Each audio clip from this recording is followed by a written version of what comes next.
VocalEye Almost Live Zoom. Accessing Art and Architecture. Hosted by Christine Malec, with special guests Ruth Bieber, Mark Wolfe, and Karen Bergman. Every day when I walk the home streets of my home city, I feel proud of the cultural diversity that I hear all around me. We're a country of immigrants, and many people find hope, safety, and a new home here in Canada. But before the sounds of Urdu or Mandarin were heard here, other languages were spoken, other cultures understood diversity, sharing, and not taking more than we need. The land I occupy as I speak to you is the traditional territory of many nations, including the Mississaugas of the Credit, the Anishinaabe, the Chippewa, the Haudenosaunee, and the Wendat peoples, and is now home to many diverse First Nations, Inuit, and Métis people. It's also home to people like me who want to live mindfully and gratefully. Instead of being smug about our multiculturalism, I want to keep in mind all the ways we got it wrong. I want us all to learn to be better keepers of the land that we live on and better sisters and brothers to all of our human family. Land acknowledgements are understood to be a first step in reconciliation. My intention is to find the right ways for me and others to learn with humility, an open mind, and an open heart. Welcome. It's Wednesday, November 30th, 2022, and tonight we are proud to offer you our Almost Live event number 103. 103, yay, Accessing Art and Architecture with Ruth Bieber and friends and other friends and more friends. Ruth will be known to many in the VocalEye audience. She's been active for many years in rehabilitation theater and is the founder of Inside Out. Ruth, I know you've been a guest on this performance space, this guest family space many times, but could you tell us a bit about yourself as an artist? Hi, and a quick note to say I've been enjoying listening to everybody coming into the room. I've heard you all. So thank you for that. In fact, thank you for attending, and thank you to Christine. So can you please just ask your question again? And just to say that every once in a while I need to bend forward a little bit and press my key here to keep the screen reader quiet, okay? The screen reader. Well, I just wonder, I'd like to get some background about you as a person and you as an artist. What kind of art do you do and what's been your, in 60 words or less? I know it's a big question, but for those of you, for those in who have not been on events with you before, can you give us a general sense of yourself as an artist? What kind of art do you do and what kind of art is most interesting to you? Right. So after I left Inside Out Theater, which you mentioned in your intro there, I became a freelance artist from a theater as well as a visual arts perspective. And that was always a real secret dream of mine, to be a visual artist, because, for years I didn't think blind people could actually do art. And then I was fortunate enough to spend a couple of years, 2018, 2010, in New York City, where I discovered Art Beyond Sight. And that opened my eyes, figuratively and literally speaking, to the world of not only described arts for blind patrons, but that there in fact were blind artists. And that was so enlightening. So for me, and just to say that each blind artist does art very, very differently, as you can well imagine. So what I'm going to say is my way of doing art so far. So I don't use a brush. I usually don my gloves, and I like to dig my hands into the paint and just start to smear it on the canvas and really feel the sensual texture of the paint. I work with acrylics usually. Also very interested in found art, objects for art, because that will add some texture. So, and I work with modeling paste and a number of different medium that add texture to the canvas.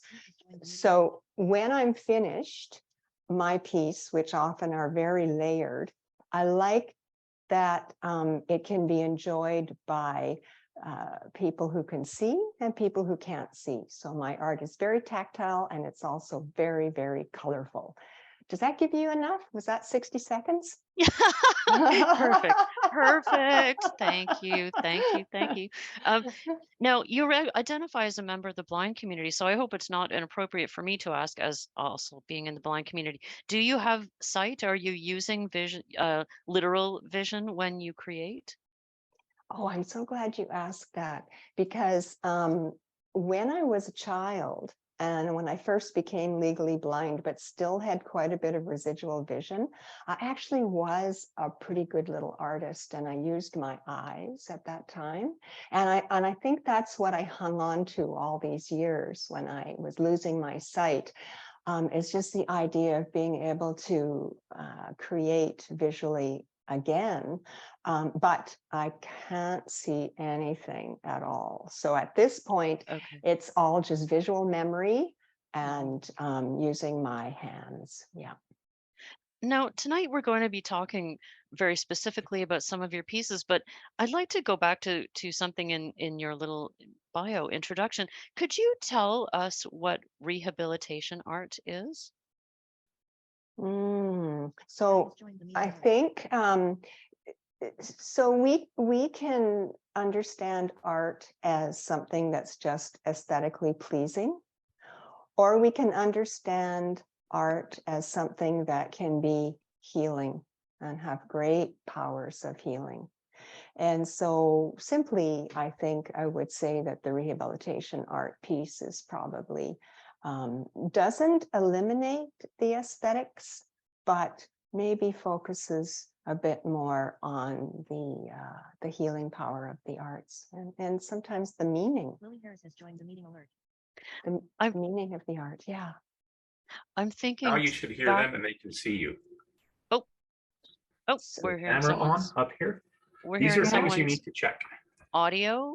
I'm not sure who that is. So Just letting the the tech host team know. muted you. Okay.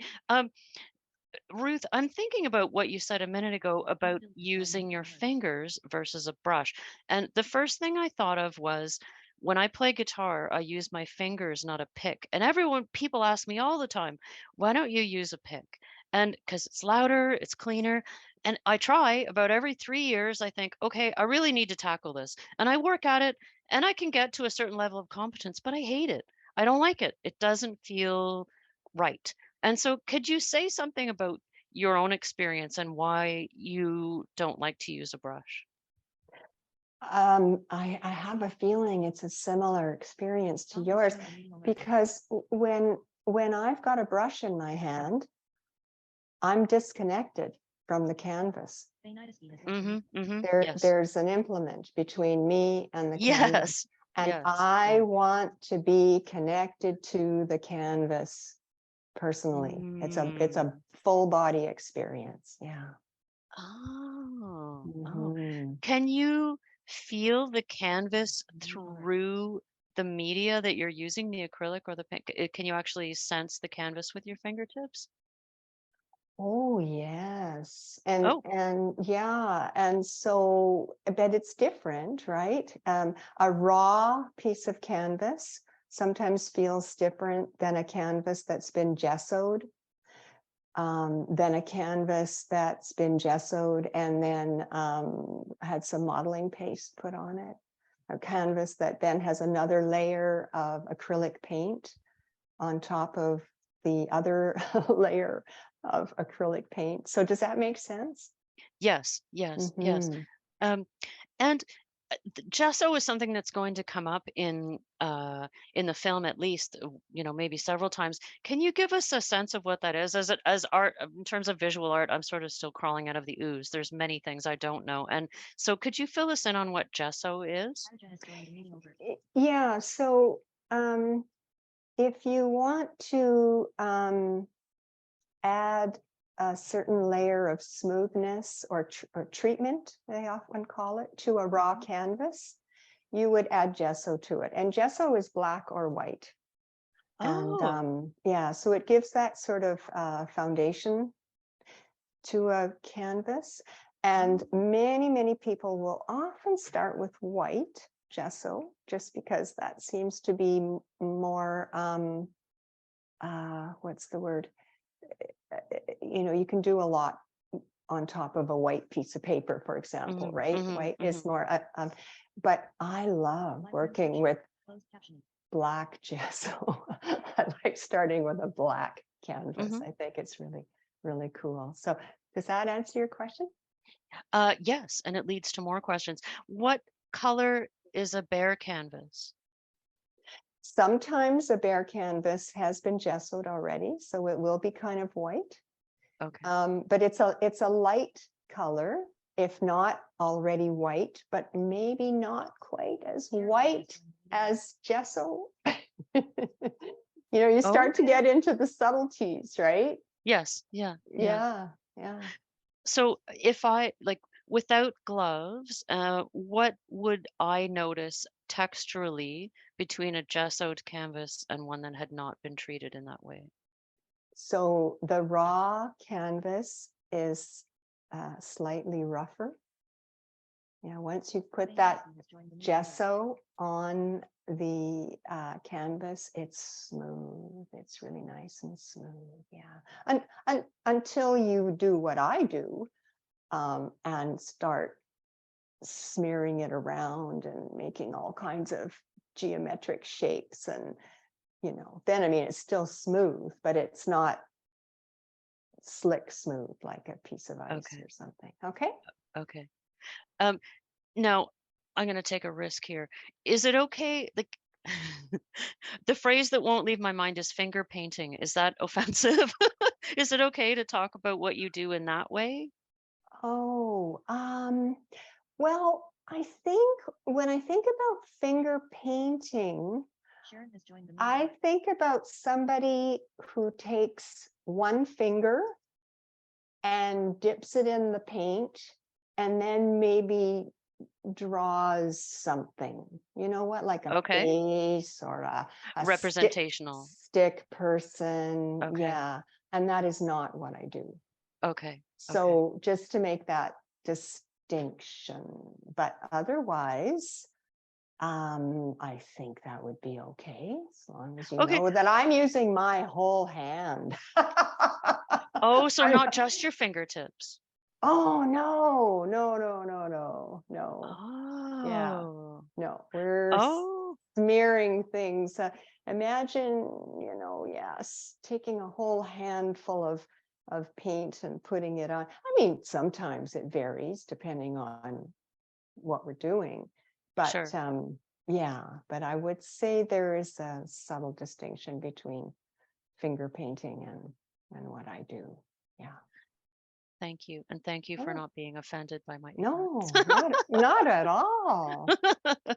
um, Now, in a few moments, we're going to be enjoying a film that involves you doing collaborations with some other art. And so we're going to welcome another of our guests this evening, Mark Wolfe. And Mark was involved with the film.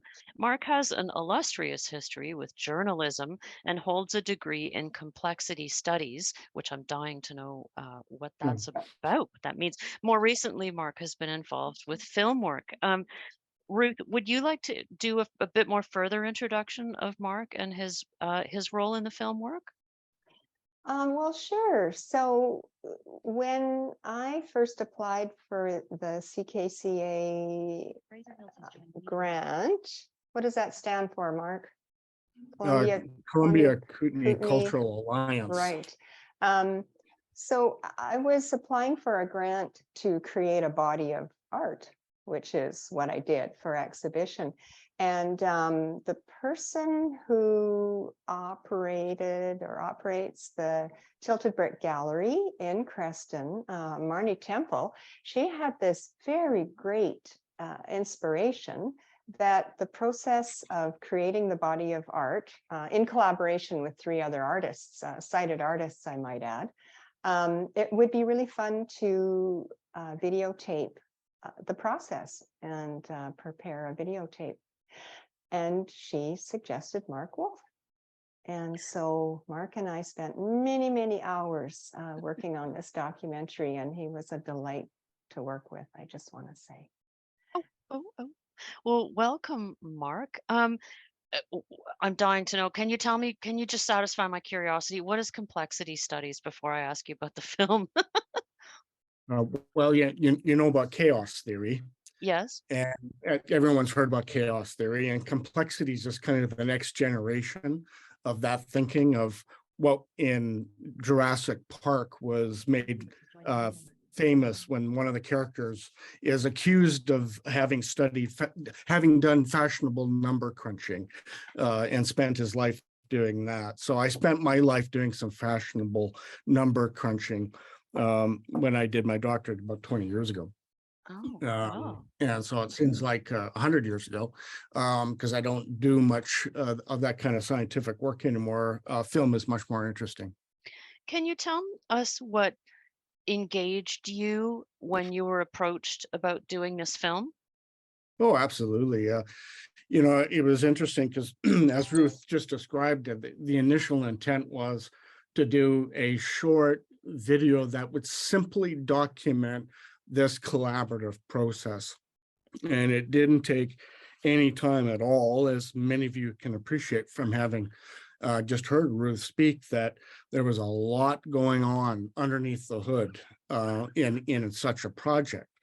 And because I had been trained as a journalist and then grew up in philosophy departments, we just happened to hit on an intellectual level that we immediately resonated on some of the ideas and the issues and the concepts at play. And so it was easy for me as a journalist to be asking not just the tough questions, but some of the deeper questions, and Ruth being right there with a very thoughtful, reflective, inspiring responses. And you'll see those in the video. So what became a kind of a, well, can we throw a few $1,000s at this and just get it documented, and we'll satisfy the funder, and then we'll have kind of a record of how it kind of went. And it became something that really tried to explore, what does it mean to be a blind artist? What does it tell us about the creative process in general? So, I mean, I think that was really what the video project became. And I think that's correct, right, Ruth? I mean, we thought it was going to be smaller in scale, and then it became something certainly a lot richer, if not perceptibly longer, but it became quite a bit deeper and richer than we originally thought. Yeah, I would agree. Yeah. Yeah. Yeah, for sure. Lovely. So the film is called Do You See What I See? And I think we are ready. So Rick, if you can, when you are ready, Rick, if you can start rolling the film, we will be ready to enjoy. Do You See What I See? Descriptive introduction. Ruth Bieber is a blind artist from British Columbia. She is a white woman in her 60s with shoulder-length, silvery gray hair worn tucked behind her ears. She wears sleek black sunglasses indoors and out. Ruth's collaborator is Win Din, a white woman in her 60s. Win and Ruth use gesso and stencils to create textural patterns on the surface of the canvas. These are then painted in translucent glazes of color. Gesso is a thick mixture of white paint and a plaster-like substance traditionally used to prime the canvas. The final canvas resembles a relief map or aerial view, with raised land masses in green and brown, deep cracks in the surface surrounded by a bright blue ocean. This documentary was filmed in Ruth's home and in her collaborator's studios. In close-up, a woman, Ruth Bieber, her face in profile, wearing sleek black glasses. A colorful painting is reflected in their lens. As she turns her head away, white text appears along the temple of her glasses. Do you see what I see? Ruth at home. So this project is an opportunity for me to continue with exploration of the visual arts. Here. Yeah. Just more. Where my hands are, you don't want to be. Ruth and her colleague place a stencil on a canvas. Growing up, I always harbored this desire to be a visual artist, even though I felt, well, that doesn't make any sense because I can't see. And then I learned so much about art and how art isn't just about the finished product, and it isn't just about making something look realistic. It's much, much more than that. Ruth runs her hands over a textured canvas. I would have just to irritate you, but of course I don't want it at all. Actually, I don't think a whole. First of all, my neighbor lives across the street, Win Din. She has a studio in her home, and she's just a natural art teacher. And so I approached her about a collaboration, and she was pretty excited about that. So that was where this particular project started. And when we begin, we both have an idea about the way this is going to work. Of course, my idea comes from my own experience of having actually created the art, my feeling about what art is, and how that can happen in a collaboration. The person I'm working with generally has no idea what it means to be a blind artist or how to accommodate that. And so together we begin the process by peeling away the layers of perception of how this is going to work. And that's sometimes a bit challenging, but it's always very, very rewarding and fruitful in my experience so far. So my job is to be flexible enough to allow for maybe a process that is new to me without actually, in the end, giving away my power. As a blind person working with sighted people, it's too easy to just give away my power and maybe not be firm enough in something that I feel could be better. And I think there's something in there that's larger than the art. I think it's kind of like life. But then art is life anyway, isn't Ruth's it? hands explore a bright textured canvas. Remind me of your process. Did you do the whole thing blindfolded, No. or you looked at it and then you did some more, or? I started with the texture. Yes. Going Yeah. blind. Mm-hmm. Let it dry. Mm-hmm. I did a 1 or 2 or 3 washes, probably 2, I think, Okay. blind. Mm-hmm. And then I worked on it sighted. When I started working with Win, because Win is already a teacher, I feel that in the beginning, her desire was to teach me and to somehow be able to translate her process into my artistic ability. So I remember doing that one time, and I was trying really hard and I was being patient, and then all of a sudden I thought, I'm just gonna ask her, what if I just put my hand in with the glove and went like this and put the paint on like that, because it was a gesso. I just should make that clear. It was a gesso. She said, oh, that's fine. That works just great. And it's been a long time, I think, since she's asked me to use a a brush or an implement of that kind. And we really have developed a lovely rhythm, I think. We've maybe met in her studio, I don't know, let's say 10 times. So over those 10 sessions, weekly sessions, we've really developed a lovely rhythm that I have come to enjoy and appreciate a lot. So I really value my time with her. Like I said, I get into the right brain after a while, and then I'm sort of not really here. Can't do the thing Anymore. Yeah. Wynne sprays Ruth's canvas with water. Ruth is brilliant in her tenacity. She really, really loves to paint and to visualize what she's painting. And she's so excited about the process. And I feel like she's gaining a lot from it. And what I'm gaining is, of course, massive. Every time I teach any student, I'm getting a lot more than what I'm putting out, I think. So it's a really nice collaboration. We're working very well together, I think. We added it very liberally, if you recall. And the more crackle paste you add, the deeper the fissures in it. Yes. And so what we were after was not only to integrate the pieces that were already there, but to create the kinds of fissures that would be seen from an aerial view of the planet. Yeah. So, and it's worked quite beautifully. Yeah. Wynne's studio. I'm a firm believer that what we put into a piece is based on the kind of energy we have at the moment. And so the energy that I'm going to be putting into a piece now is going to be really different because I've been working with Ruth. For me, it's learning how the sense of touch can add so much to art.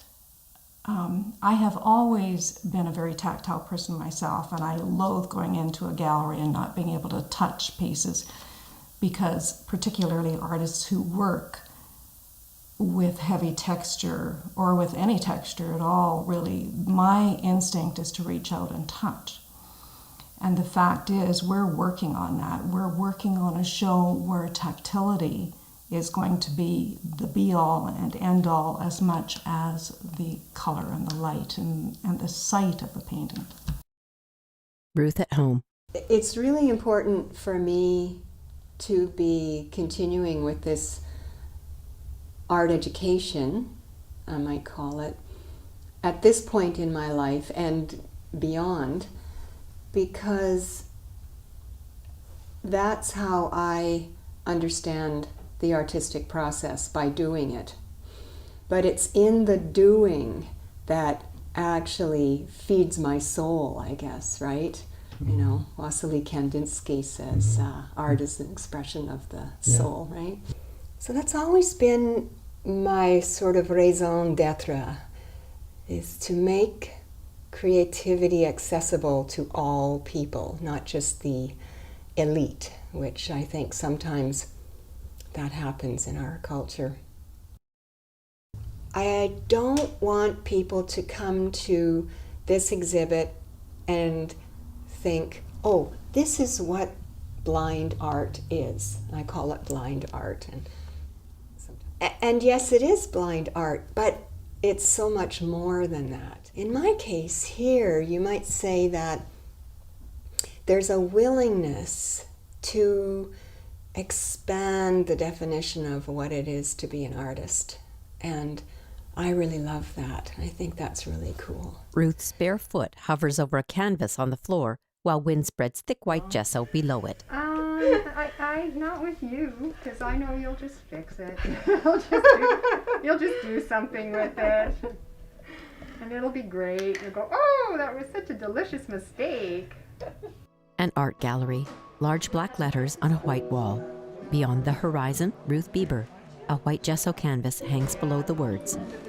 Two women walk through the gallery gazing at Ruth's canvases. They pause in front of one featuring her footprints. Two other women touch the brightly colored canvases, while a gray-haired woman gives them Ruth's explanation of the artwork. She was thinking, okay, this totally represents who I am. She touches another painting. What it does evoke in me is almost like a yearning to be able to go past my conditioning. Go beyond that. Go beyond that conditioning that goes visual equals name things. In close-up, Wynne and Ruth's canvas filled with swirls of blue and turquoise, on top of which are textured and peaked areas of moss green and red, like land masses on water. Do you see what I see? Beyond the Horizon project by artist Ruth Bieber, produced with funding from the Columbia Kootenai Cultural Alliance. Video production, Mark Wolfe and Carrie MacArthur. These audio description notes have been written by Ingrid Turk and Eileen Barrett, voiced by Eileen Barrett, and sound engineered by Gary Giles for VocalEye. Thanks for listening.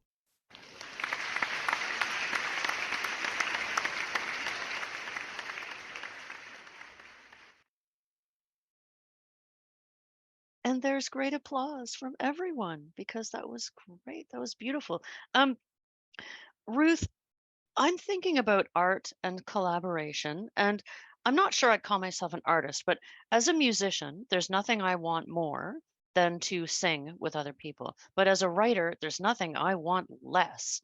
I don't want to write with another person. To me, writing is completely personal and intimate. So, can you say something about the process and the idea of collaborating with people on art? Was that something you welcomed?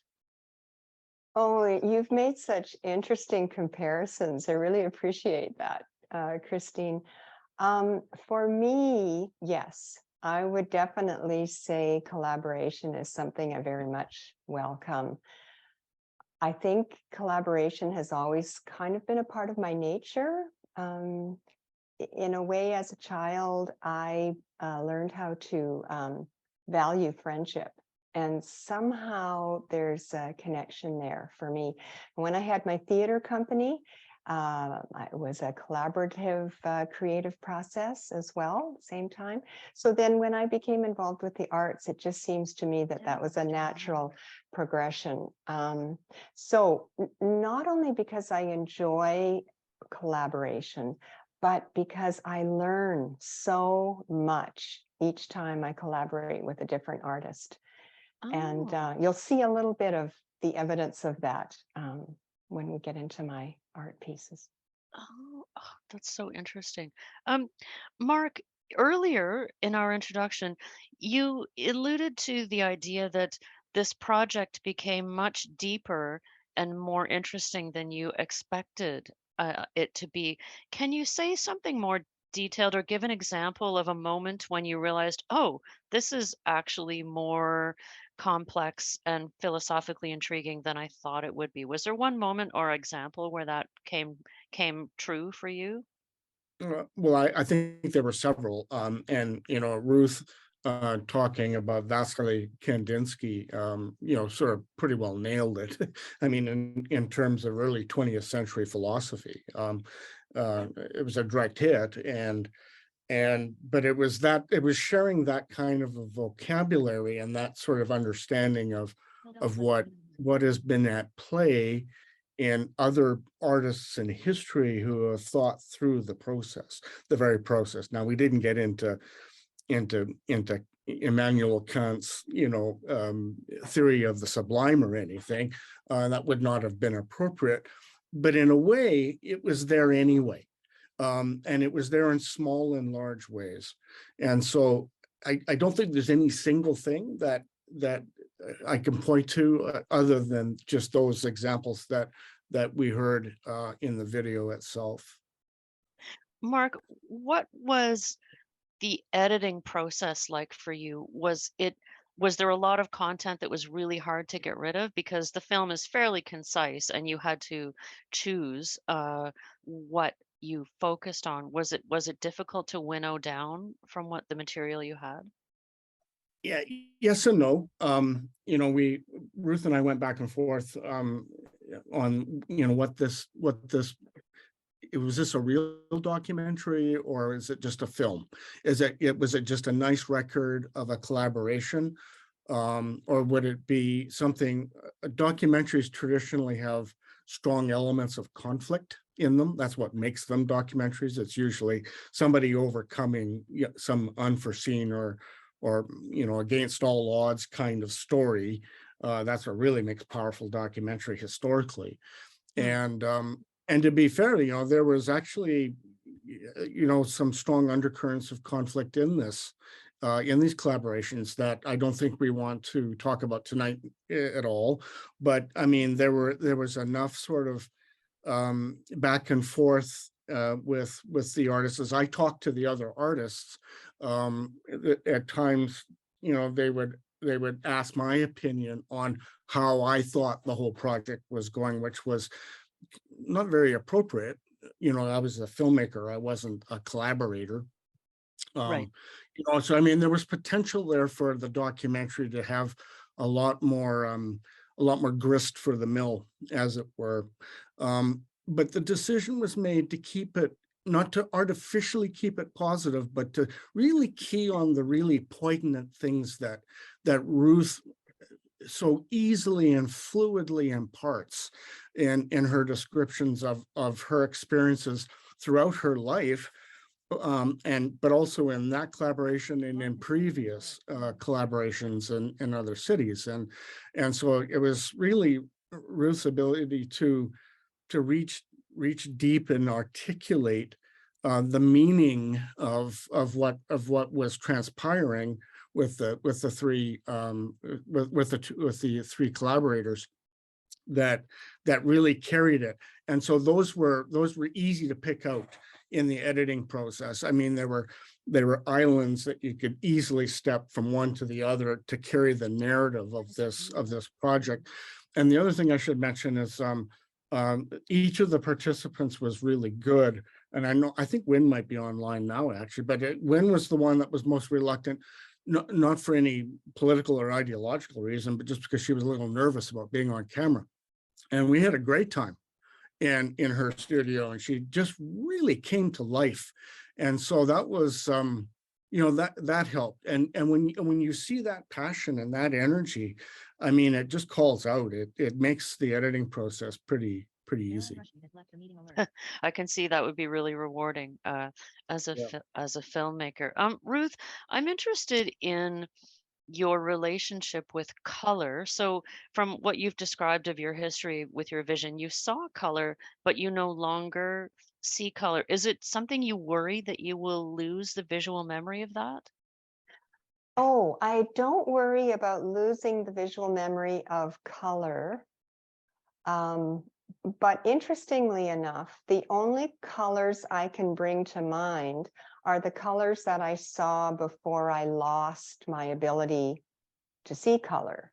So, for example, after I could no longer see color in the physical world, because I have this what they're now calling Charles Bonnet syndrome thing going on. Oh, wow. Yes, I know. I've heard of it. It's very intriguing.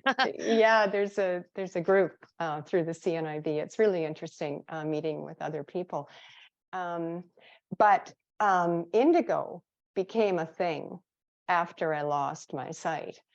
And I, for the life of me, cannot bring indigo up. I just have no idea what it is. So that part of my brain is not there. Now, that being said, I did a painting and called it What is Indigo? And what I did was I had sighted people tell me what indigo was, and they can't agree anyway either. So I think I'm not alone in not really knowing what indigo is, but Oh, so even though you saw it, it's not clear in your memory. You don't know. I lost my sight before I knew indigo was a color. Oh, Yeah. So oh, I lost my ability to see color when I was quite young. okay. So I knew, I knew blue, red, green, yellow, all the primary colors. But then the indigo girls came Sure. to be, and then all Yeah. of a sudden it was like this indigo thing, and I can't visualize it. I can conceptualize it. I can say, well, it's dark purple or something, Oh, right? But oh, to look at. I guess it's a bit of an enigma, even for That sighted is people. Yeah. that is so interesting. I was speaking with a blind person on the weekend who'd been blind since birth, and we were swapping notes about audio description and what we like and don't like. And he said, "Oh, all that talk about colors, like fuchsia and teal, and I don't know what that has no meaning for me." And it was very entertaining for me to hear someone else say that because I feel the same. But I understand that many people who've lost their sight still have, maybe into adulthood, had that appreciation of subtlety. So it's really interesting for me to hear that you did see it at one point, but your mind was just not really interested or thinking about delineating those subtleties of color. That's so interesting. Now, we're also going to be talking about some of your other work. And in order to do that, we are going to invite Karen Bergman to join us in the spotlight. Karen Bergman is the excuse me. Karen Bergman is the Assistant Director of Interpretation and Access at the Solomon R. Guggenheim Museum. Ruth, would you like to introduce Karen a bit more, and particularly in relation to your own work? Oh, I would love to. So Karen Bergman, for the past 2.5 years, has been offering virtually weekly described art sessions from the Guggenheim. I mean, we say from the Guggenheim, but because of the pandemic, sometimes we were just doing things where we needed to do them, whether it was at our home or not. But Karen works at the Guggenheim. And that was such a delicious thing for me, because when I lived in New York, I was able to attend the in-house or in art museum tours that they would have for blind New Yorkers. And I would torture myself when I moved back to Canada by continuing to get the email notices about these in-house tours. And I would go, oh, I wish I was there. I would just have, well, then all of a sudden the pandemic happens, and I'm noticing that they're offering them virtually, much like, VocalEye. And Karen has been the faithful audio describer of these sessions. Her ability to research is beyond compare.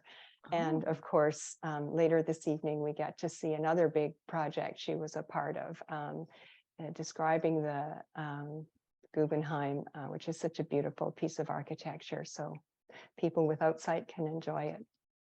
Oh, welcome, Karen. Welcome to the space. So happy you are here. Thank you so much. It's such a joy to be with you all and be able to share a bit about more about Ruth's work this evening. Now, you are going to describe 3 of Ruth's pieces. So, Rick, could we start with a screen share of Dancing Shaman, please? Wonderful. Thank you, Rick. And this work is very complex, so this one will be a bit of a lengthier description. And I think Ruth and I will chat a little bit after each of these descriptions. But just to begin a bit about this work. So the title of this piece is Dancing Shaman. And the work is 20 inches tall by 16 inches wide. And I'll begin by describing from the lower portion of the work and moving up. And so also, Rick, if you'd like to zoom in, feel free to do so toward the bottom half, the lower half right now. Thanks. So in the lower section of this work, the very lowest section from left to right, about the bottom quarter of the painting, is mostly bare white gessoed canvas, as Ruth was speaking about earlier. And just above this primarily white lower section is a very colorful section. It's the quarter above the lower quarter. So this is, now we're kind of viewing the bottom half as a whole. And this band, this colorful band, is filled with patches of royal blues and greens, bright greens, forest greens. And so it's painted in this patchy quality where these patches meet at the edges. At the center of this section is a face painted in vibrant colors. And the face is facing toward us. It's turning a little bit to the right with its eyes slightly lowered. It appears to be a woman's face, and her lips are closed, perhaps in a slight smile. And the features are very clearly outlined in deeper colors. So there are precise eyelids and pupils in deep blue, the edge of the nose, precisely painted lips. So the form is very realistic or representational, but it is a bit simplified or abstract. And for example, we see the precise dark line of a curving cheekbone. The edges of the lips are painted in shadow. So while the face itself is realistic, the colors are incredibly vibrant. It's painted in bright pastels.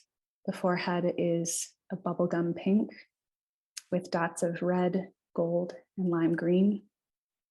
There is hair sweeping across the forehead in curving lines of deep green, bright red, gold, yellow, lime, pink.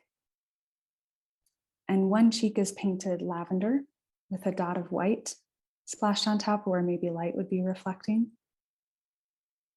And it has, the impression that some of these kind of splotches or patches of paint were very precisely painted with a large brush, perhaps. The other cheek has strokes of lime green, mustard yellow, rosy pink, white, and lavender. And then to the right of this face at center is a grayish blue form. It's slightly transparent, and it covers the right side of the face. It covers over the woman's right eye and kind of above her head. And we see very textured strokes underneath this blue section, these swirling forms underneath this kind of transparent blue. And then finally, that's all again in the lower half of the work. And there are also other bright colors, bright red abstract shapes, ovoid forms in red and gold and pink, which are kind of dispersed across that section. And then the upper half of the painting is covered in a shimmery gold. It's very clearly textured. There are swirling forms, circular forms that move around this and cover the entire canvas. There are trailing lines which are impressed into this textured gold paint. And there are also precise textured dots painted in deep blue. And those dots also cover parts of the lower portion of the canvas. It actually trails down to the left of the woman's head and all down to the middle section, even into that white bottom portion of the canvas. And finally, at the very center of the canvas, where the woman's upper forehead transitions into the gold cloud above her head, are about 4 or 5 feathers, which are gathered together at their base, and they sit at the top of the forehead like a headdress. And most are black or brown feathers, but at center is a peacock feather, and the iridescent blue ties into the cloudy metallic blue form that I mentioned. The blue and green colors all tie into the paints across the canvas. So thanks for your patience, Ruth. Do you have anything you'd like to share or add about this, or anything I can clarify?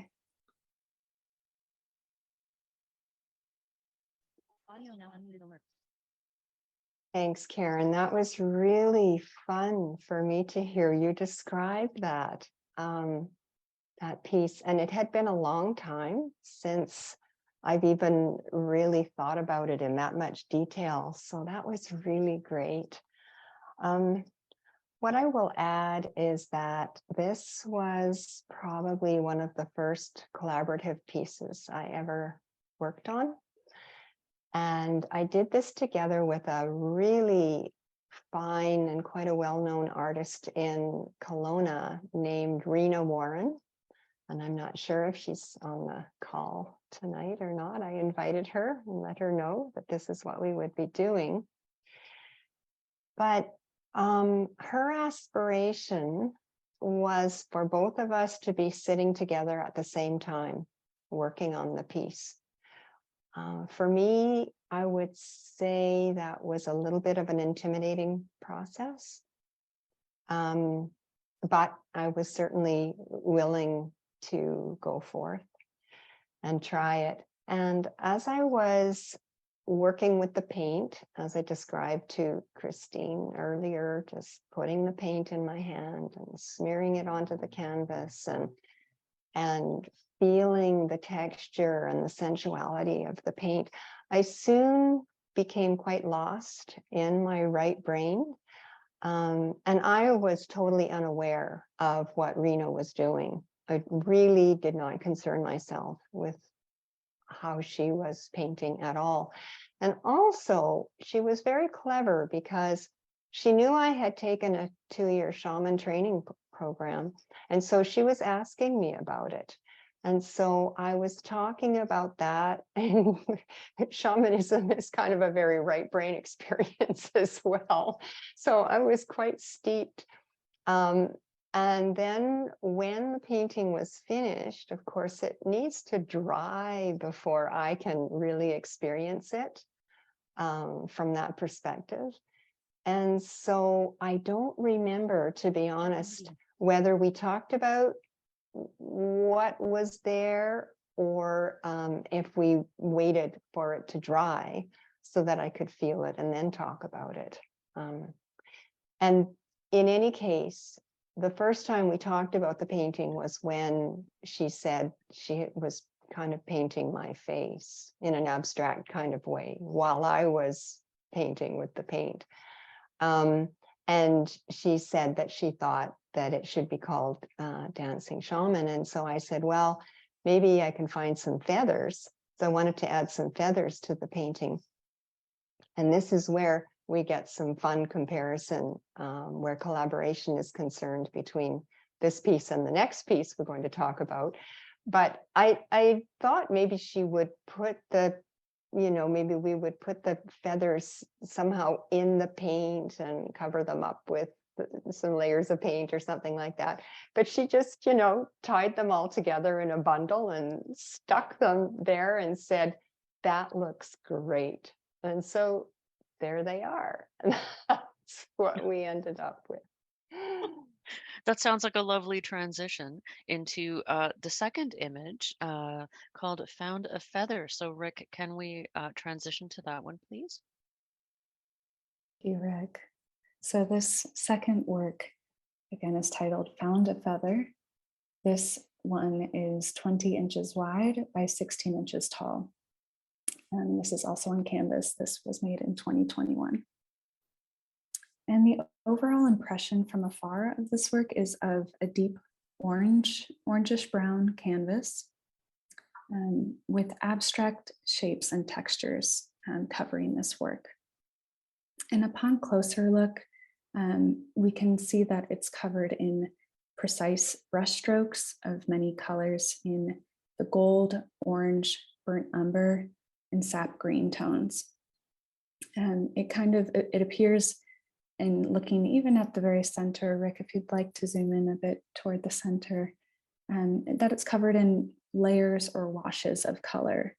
And so these washes appear to be layered over a very large embedded feather at the lower right of the painting. If we go down a little bit toward the lower right section. Thanks, Rick. Perfect. And this feather's tip is near the bottom center of the work, and its spine curves up toward the right edge, right center edge of the work. And its feathers are above the spine, kind of facing up toward the upper portion of the work. The feather appears attached to the canvas, but raised. If we were to touch it, that it would be sticking out toward us. And it visually also sticks out toward us in being the lightest part of the painting. It draws my eye to this feather. It appears to be in a white molding paste, kind of embedded into that paste, with a faint orange wash on top, or a faint gold wash on top. And the rest of the canvas is covered in some other objects and textures. We can also see in this same view that we're looking at, there are an outline of several maple leaves. There's a lighter one toward the upper left with a light wash of orange on top of it. And by wash, I mean it has a watercolor-like appearance. It's almost translucent. There's a leaf below this orange leaf that has pooled washes of sap green and orange and umber on it. And it makes very visible the complex folds in the vein of the leaf. The leaves are also outlined and delineated with this textured paste, so we can see these darker sections surrounding the leaves in the same paint colors. And there are also embedded gridded plastic pieces.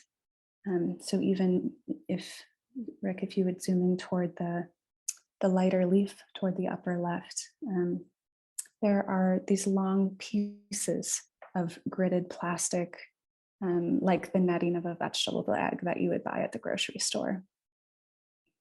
And all in all, the canvas, the work feels in this very consistent color scheme. It feels very autumnal, peaceful, quiet, yet full of complexity and vigor. It feels like you're kind of lost in a forest floor.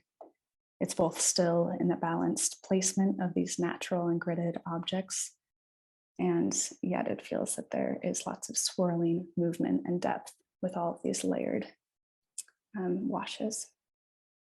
Ruth, would you like to add anything or speak about this work?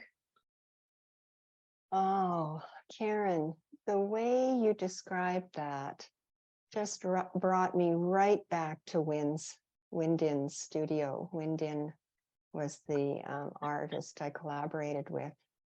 And oh, I could just feel the process with her as you were describing it. That was really beautiful. And whereas the feathers were the final adornment of the previous painting, and because of those feathers, I wanted to create another piece in a different studio with a different artist that also included feathers, or at least a feather. And you can see how very, very different that was. I did probably say to Win, I want to do a piece that's got lots of nature and maybe leaves falling on the ground, but I would like there to be a feather in it as well. And the way she helped to create that was very, very different than what Rena and I did in the first piece. And I want to say that Win is a master in terms of balance. I loved that you said that, Karen, because Win knows about creating balance in a painting and layers. Oh my gosh.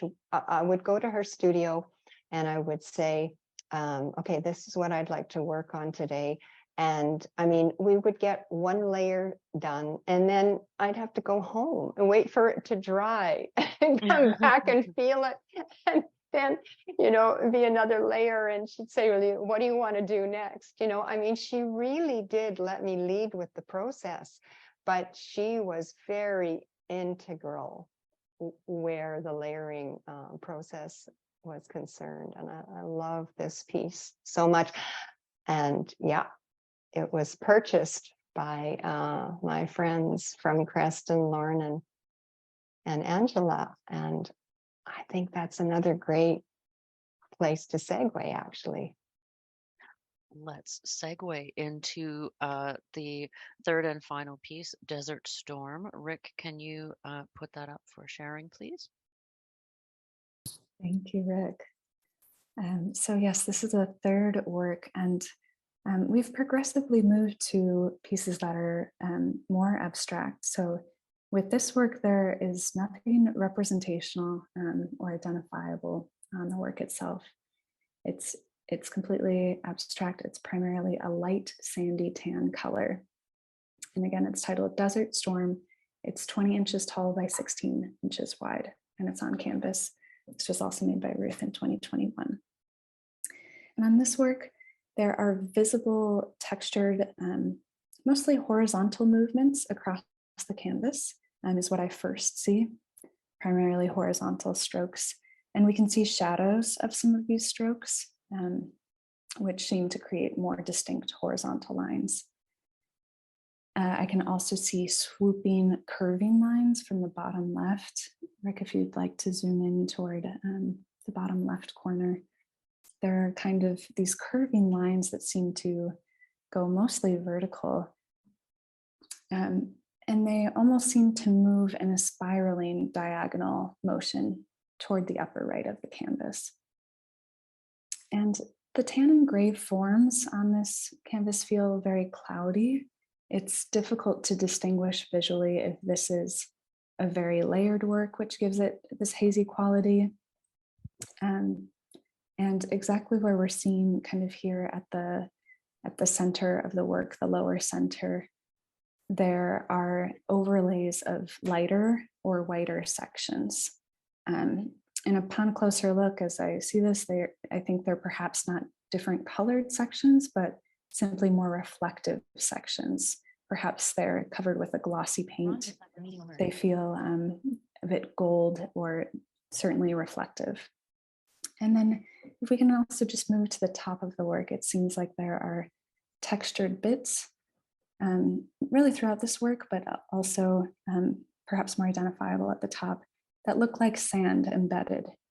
And I don't want to give away exactly what those objects are. I thought perhaps Ruth would want to speak to them, but it feels very much like a sandy textured storm, desert storm. Ruth, do you have anything that you want to add or share about that? So first of all, I was remiss in saying that it was Karen's great research and inspiration that got me to include the piece from Kelowna, because it's not, a part of the Creston piece. But because she did some great research and she spotted this on Wynn's blog, the dancing shaman, she immediately captured the connection between the feathers. So I just wanted to mention that. And so now here we go again. The progression has to do with being more abstract. The thing that Karen is not mentioning is that part of what has been in this painting are these beaded spheres, these little tiny clear beaded spheres that I learned about from one of her audio classes. And it's an artist by the name of Mary Corse, if anybody wants to look her up. And she creates these amazing artworks using these clear beads. And I was so intrigued by them, partly because if you use a certain kind of light with these beads, there's a real beautiful reflective quality. And of course, as someone who sees light only, I was really, really intrigued by that. So I became motivated to create my own piece using these spheres. And as an aside, Wynn and I did use some of these spheres in one of the pieces that is not shown tonight. It's called Undercurrents, and it's quite amazing as well. My original inspiration was to create something that was crystal-like, either with ice or snow or water, freezing water or something like that. That's what was in my mind's eye when I was creating this piece. And I did this piece completely independently. There was no other cited support for this piece. So when it was finished, and does have a few layers to it, but when it was finished, my friend Lauren from Creston, who often would come to my house and we would drink wine and solve all the world's problems, I showed it to him when it was dry, and I wanted to get his impression, which is often one of the things I do when I have finished a piece and it's all dry. I give it to someone who can see and I say, what do you think? And he did this thing, this kind of Kandinsky thing, where he turned it around a few times, this way, that way, and all of a sudden he stopped and he said, Desert Storm. And I thought, perfect. There you have it. Thank you. I love that, Ruth. I didn't know that about the title. Thank you, Karen, for describing. And I must say it was kind of a bit of a delight to hear, Ruth, to hear your reactions to having your work described. That was sort of an added little thrill. I could sort of feel your delight and your joy in that. So thank you for being so genuine in your reactions to that too. We're going to be talking also about Karen's work. And the kind of segue here is that Karen and Ruth knew each other way back pre-pandemic in the before time. And I'm really intrigued, Karen, by what Ruth said about the weekly groups that you run around making art more accessible. Can you tell us a bit about what happens there? Absolutely. And, I guess I'll start with just a brief history about the program that we have at the Guggenheim, which is called Mind's Eye. We've had it in place at the Guggenheim since about 2008. It's been there for about 15 years. And so it's historically been, a program in place for blind and low vision audiences in New York, on site at the museum about 2 times a month. And when we closed the museum in March of 2020 due to the pandemic, it was one of our Mind's Eye participants that said, we're also isolated. Could we do virtual programs or conference calls more often? And so we just started these weekly community calls on Monday afternoons. And it became this really special place. It's been kind of a lifeline for me too, through so many changes the last few years. And we just gather to talk about events that are happening, things going on in our lives, and then I provide a verbal description of an artwork in our collection, or we have requests from the community about, I see many of our community members on this call, but about wonderful architectural sites around the world, or we kind of just take a virtual tour together through conference call.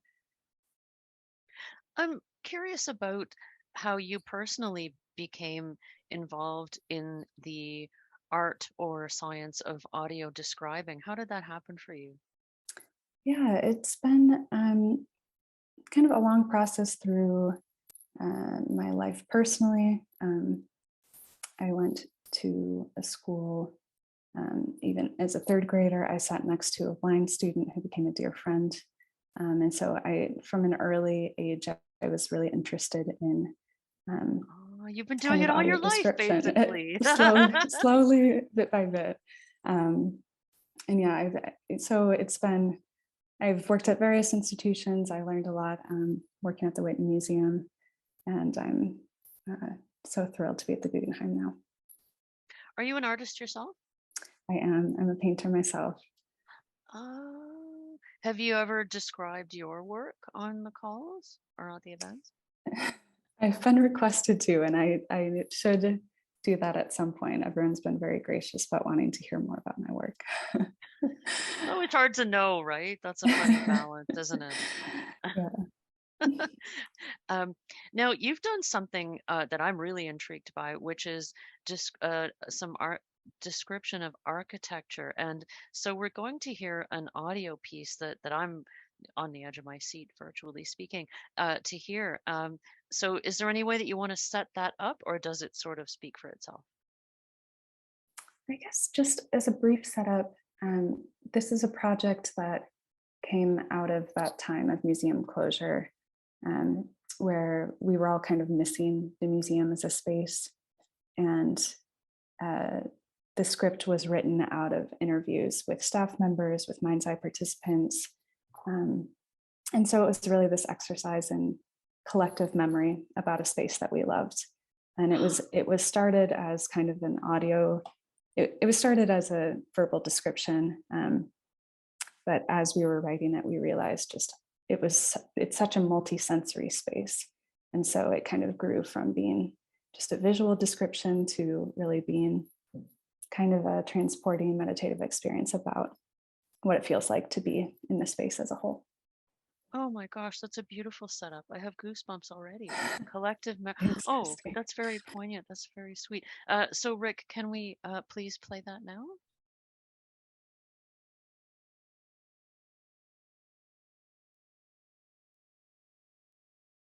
Walking north along Fifth Avenue, we pass rectangular New York buildings with towers 10 stories high and taller.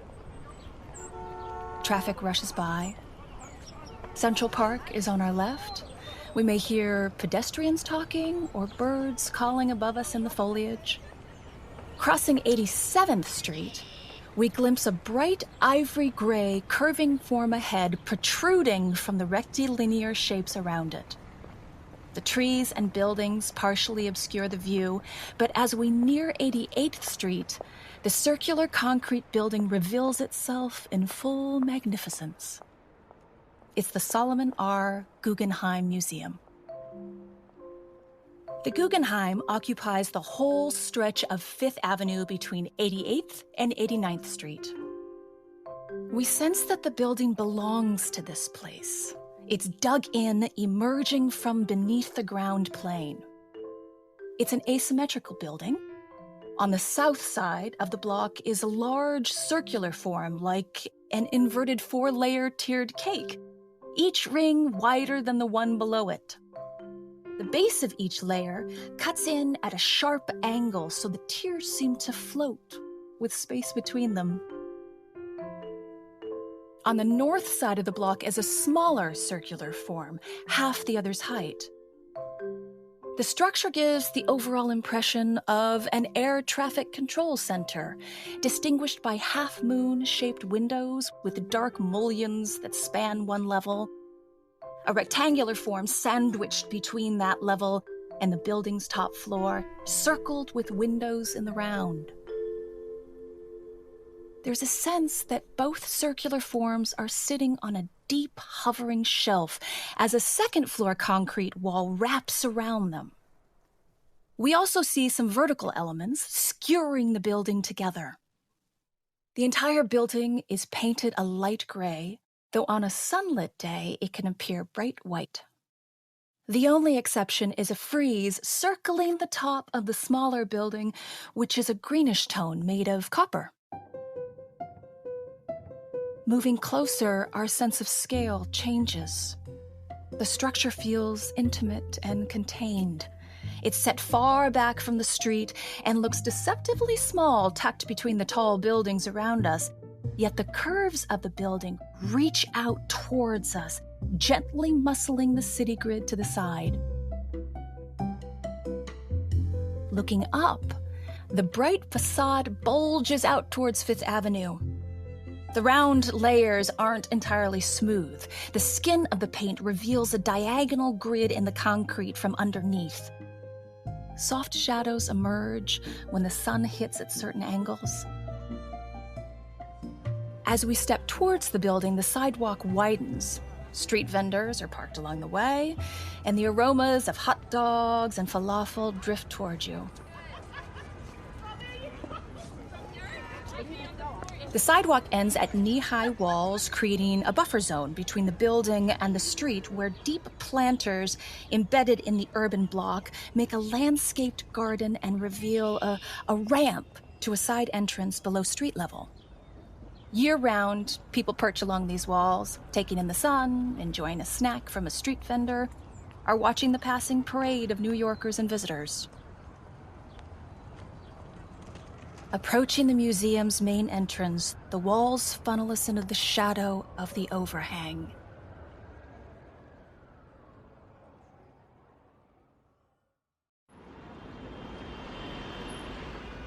Entering the museum, we shuffle through a glass revolving door.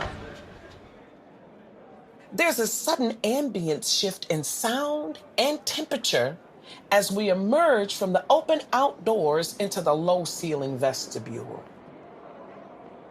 The whole space is small. The 7.5-foot ceilings are close, and the sound around us feels compressed. Moving through this small entrance, we're grounded and keenly aware of our human scale. Stepping forward, a raised texture is underfoot, almost like crossing a manhole. It's a large bronze medallion, 4 feet wide, arcing along the circle's circumference. Bold texts read, "Let every man exercise the art he knows." Aristophanes. In the center of the seal, geometric forms intersect above a relief image of the earth. And smaller text reads, "This museum, designed by Frank Lloyd Wright, is the gift of Solomon R. Guggenheim." We feel the ridges of the medallion underneath us, but also may feel the slickness of the bronze, gleaming from the polishing of many feet entering and exiting the museum. A few steps forward, and the low hovering ceiling suddenly opens. There's an extreme shift in sound, light, and visual perspective field as an expansive space opens in front of us and above us. A wide, hollow cylinder with a continuous spiraling ramp climbing the walls, topped by a large skylight or oculus, 96 feet above us. This is the Guggenheim's rotunda. It visually resonates with the town plaza, with people milling about. It's surrounded by the quarter-mile concrete ramp and a widening 6-floor spiral coiling up to the skylight. The continuous ramp is punctuated by a column of bulging overlooks, like theater balconies perfectly stacked on each level, receding into the open space above.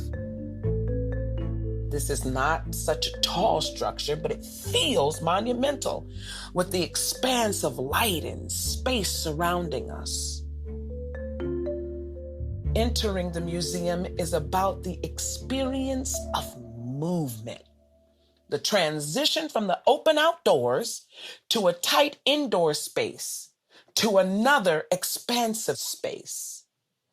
These compressions and expansions happen again and again, repeating in the space as scale shifts. Standing in the rotunda, we may immediately tip our heads back to bathe in the brightness of the skylight. The rotunda in front of us contains space, light, and sound on full display. We're drawn forward into the center of this cathedral of space, the iconic rotunda, the heart of the Guggenheim Museum.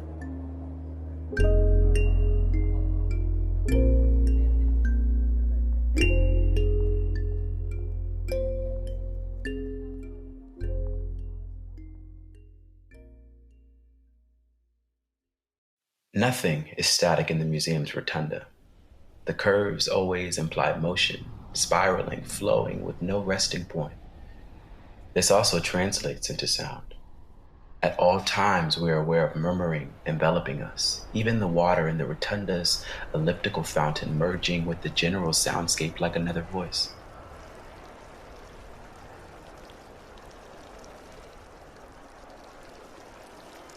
At busy times of day, it may be surprising just how noisy the space is. Waves of sound bouncing off the building's concrete plaster and terrazzo curves. When concerts happen in the rotunda, sound behaves in different ways. Amplified music can reverberate off the hard curves. Other times, sound gets sucked up into the void and seems to disappear. Non-amplified instruments like brass and string and choral voices often resonate organically. The Guggenheim has spaces similar to Grand Central's Whispering Arches, where the curved dome allows sound to travel a long way to a specific destination. On the second level of the ramp during busy periods, leaning towards the wall, voices are suddenly drowned out by a projection sound of the rushing fountain below, somehow traveling up the curving wall. When no one's in the space, the same thing happens much higher up, on the top level of the ramp, facing the rotunda's void below.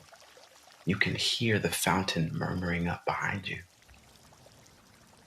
At other times, sound carries unpredictably. Sound bends with the curving walls. The conversation of strangers on a bench across the rotunda might loop to where you are near the admission desk, and it feels as if they're whispering right beside your ear. The curves and angles surprise, depending on when you visit, where you are, and the people around you. You can hear everything or nothing. Someone drops a pen and you hear it 4 floors up. Oftentimes, sound disappears into a vacuum. It's impossible to train yourself to know how sound will carry. It's all based on your body and other bodies in this space and the ever-changing conditions around us. The hard surface also warps sound. Someone hiccuping on the ramps next to you sounds normal, but at a distance, a hiccup is distorted to a pronounced popping sound like wood knocking or inflated thunder sticks at a sporting event. If you know what you're listening for, you can hear it, even when the museum is very busy. When the building is empty in the early morning or after closing to the public, it can seem truly silent. But even then, sounds from Fifth Ave murmur in, and the steps of one guard patrolling can echo through the space.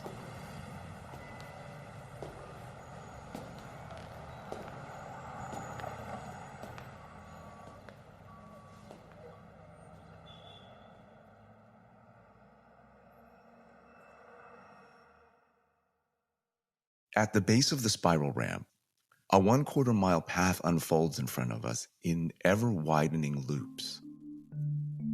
The ramp climbs steadily at around 3 degrees, creating a continuous gallery space around the rotunda. But the slope is inconsistent.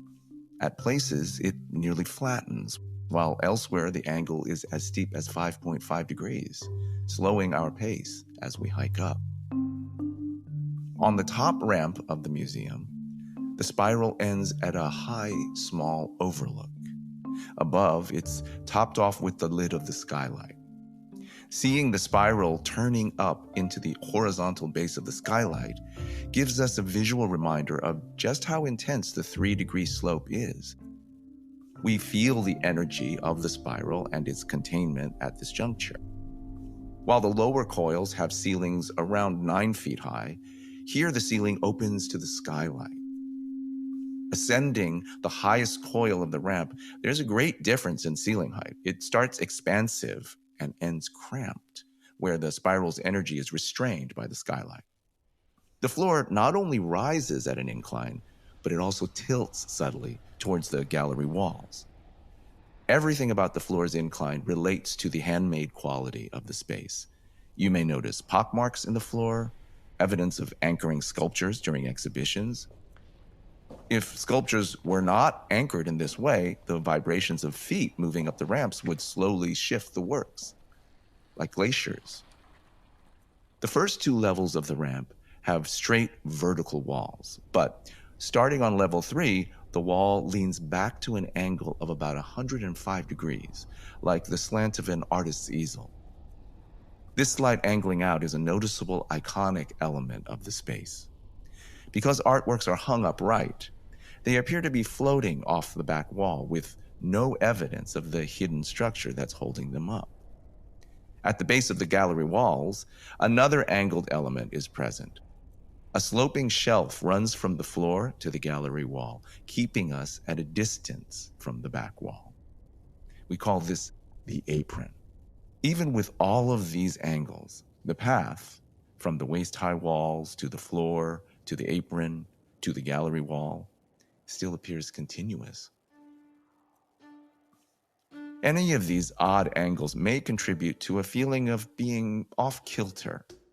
When the museum opened in 1959, some of the first visitors asked for medication for vertigo. Others to this day find themselves embraced by the curves and angles. Frank Lloyd Wright even wrote, "The whole thing will either throw you off your guard entirely or be just about what you have been dreaming about." Your eyes play tricks on you in this space. Objects that appear to be misaligned then align themselves as you revolve around the space. As we move, our bodies adjust to all these angles around us.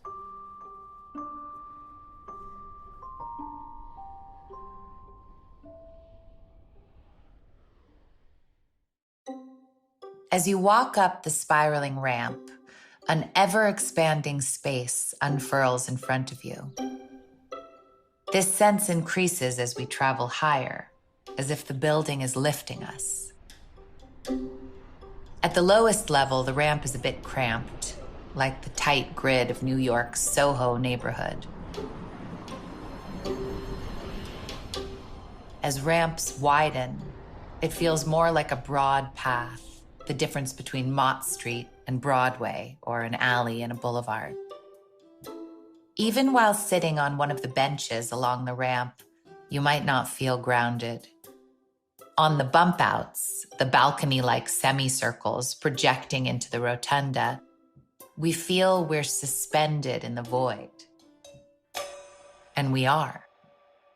The bump outs sit on the edge of a cantilever and are designed to be strong, but as light as possible to minimize the weight extending out. If you tap or knock your hand low along the concrete wall near the bump out, you can sense where it changes to a hollow feel. While they appear to be solid concrete, the bump outs are structures coated in plaster. We get the sense of the immensity and the weight of the whole building, but here we have a clue to its surprising lightness. Even the solid, curved walls in the rotunda, the concrete barrier between the inside and outside, are at points only 5 inches thick. A long nail would poke straight through to the outside air. We're suspended in the museum in other ways. You may notice that there are no columns along the ramps. In fact, the ramps project out too. At regular intervals, they are intersected by vertical concrete walls called web walls, about 8 inches thick. These run from the ground up to the oculus, supporting the spiral like a rib cage. There are 12, radiating at 30-degree intervals around the circular ramps. The ramps actually hang off these walls. On the lowest ramp, the web walls only extend toward you about a foot. As each coil of the ramp widens, they protrude more and more, dividing the space like citrus fruit membranes. By the top level of the ramp, the web walls feel less like protrusions and more like walls, separating a continuous coil of open, self-contained galleries. From bottom to top, the building is like a crescendo. The widening ramp and growing web walls increase the rhythmic pace as we travel up. The web walls lift each ramp, and we feel this sense of levitating. Aware of all this suspension, you may feel the rotunda floor is the most stable place in the museum. But though we feel grounded on the flat floor, even here, we're still in suspension, cantilevered over another space. Immediately underneath us is a cavernous, carpeted theater.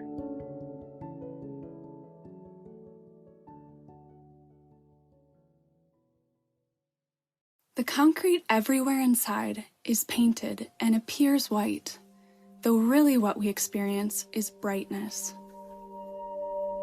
Natural light floods the museum from the oculus.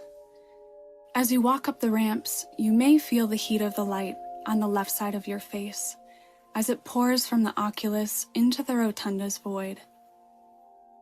You may be aware of how muted or how bright it feels on any single day. The sharpness, the brilliance, or how soft, hazy, and subtle the light can be.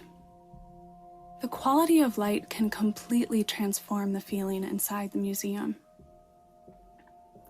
When the writer and poet Jorge Luis Borges visited the Guggenheim, when nearly blind, he said, "Light was entering through a glass dome, they told me, and I perceived it over my head as if we weren't inside a building, but in the open air." Most of the time, the oculus has a cover on its exterior, like a snug cap, protecting the artwork from direct sunlight. When the cover is on, the light is filtered and diffused. On the top ramp, you can still feel it substantially brighter, like standing on a roof. During the rare times when the cover is off, sunlight floods the whole space, immersing visitors in direct light. Throughout the day, the sunlight shifts along the ramps, tracking time like a sundial. At certain times, the inside edges of the parapet are washed in continual light. In the afternoon, we sense the blazing sun entering the large windows on the ground floor, looking out to Fifth Avenue and Central Park. Light is brought into the space in other ways. Continuous strips of window panes run along the middle coils of the ramp, called ley lights. They angle in from the exterior like wedges, allowing light to illuminate the artworks and giving the impression on the exterior that the building layers hover apart. The light here is a bit bluish, mimicking the temperature of daylight, but it doesn't correlate to the time of day. As we study this, it's clear the consistent light comes from artificial bulbs. The light surrounding us changes through the seasons. In the summer, it's diffused and opaque, like being in a greenhouse. In winter, the late afternoon light angles in through the windows looking out to Fifth Avenue, casting long shadows across the rotunda floor. The reminder of the outdoors is constantly above us. When storm clouds gather, we sense darkening skies. We hear tapping rain above us. We're aware of how this architecture amplifies the space beyond it.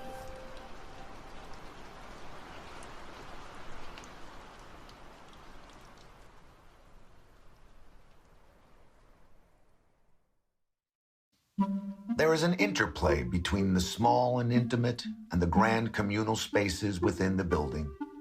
The High Gallery, one of the first exhibition spaces off the ramp, is a double-height gallery approximately 20 feet tall, open and airy. It's an alcove that we must step up into, ascending 3 low stairs. This gallery has unusual proportions. It's a fraction of a large cube, like a triangular wedge.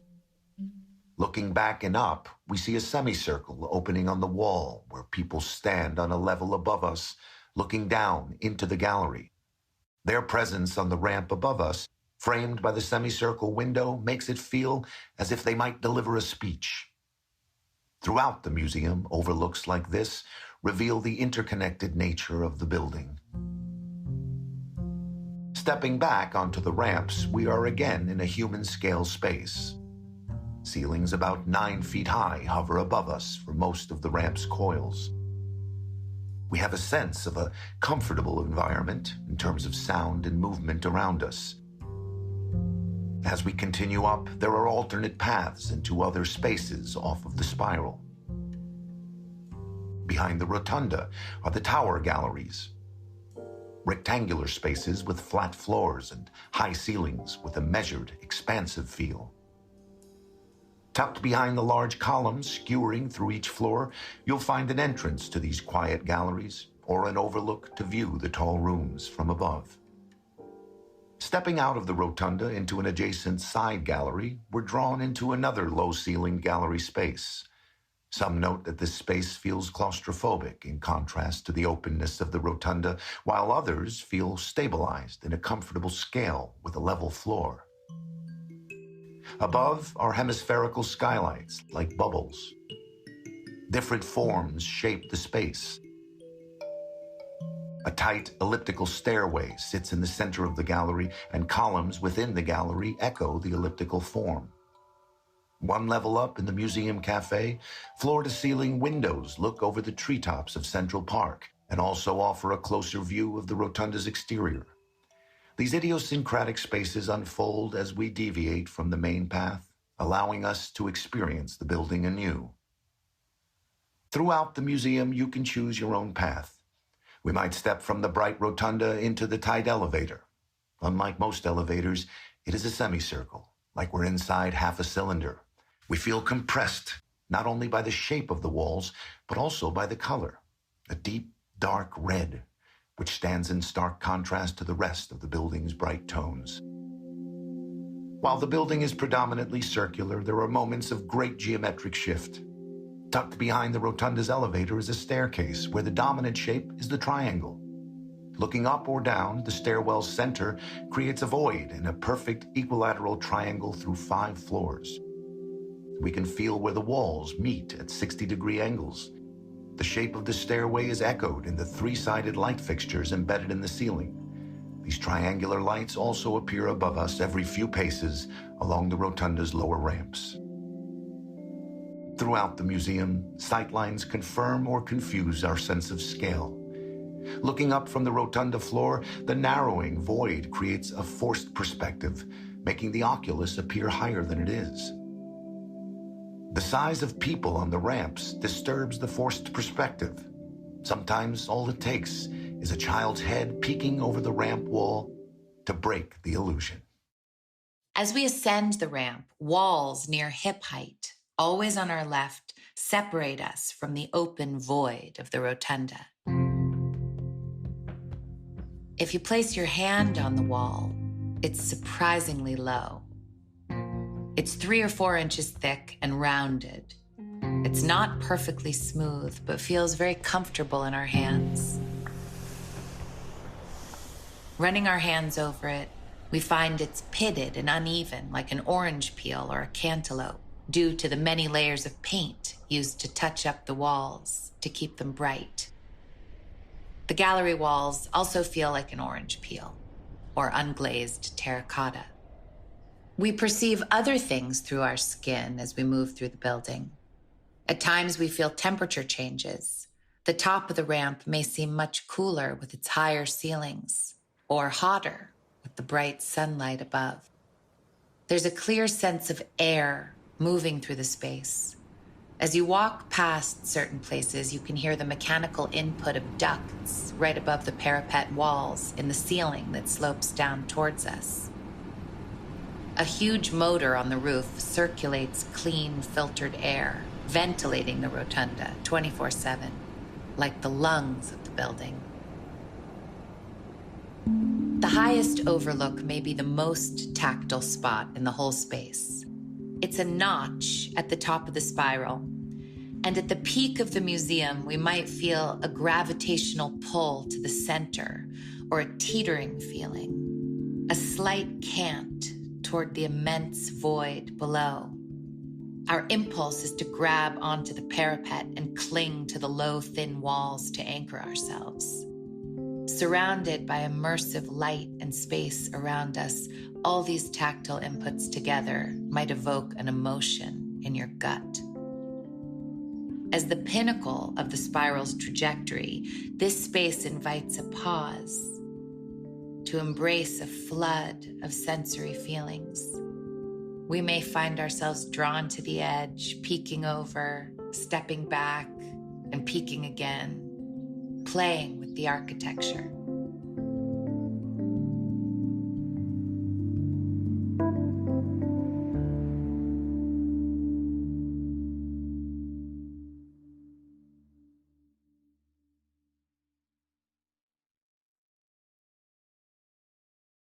Experiencing the architecture is as much about moving through space as it is about the space itself. The continuous flow of the spiraling ramp invites a way of experiencing the artwork sequentially. We feel ourselves moving in circles at the pace that the architecture sets for us. The artwork installed in the rotunda can be seen linearly, but also in the round, from afar, from above, and from below.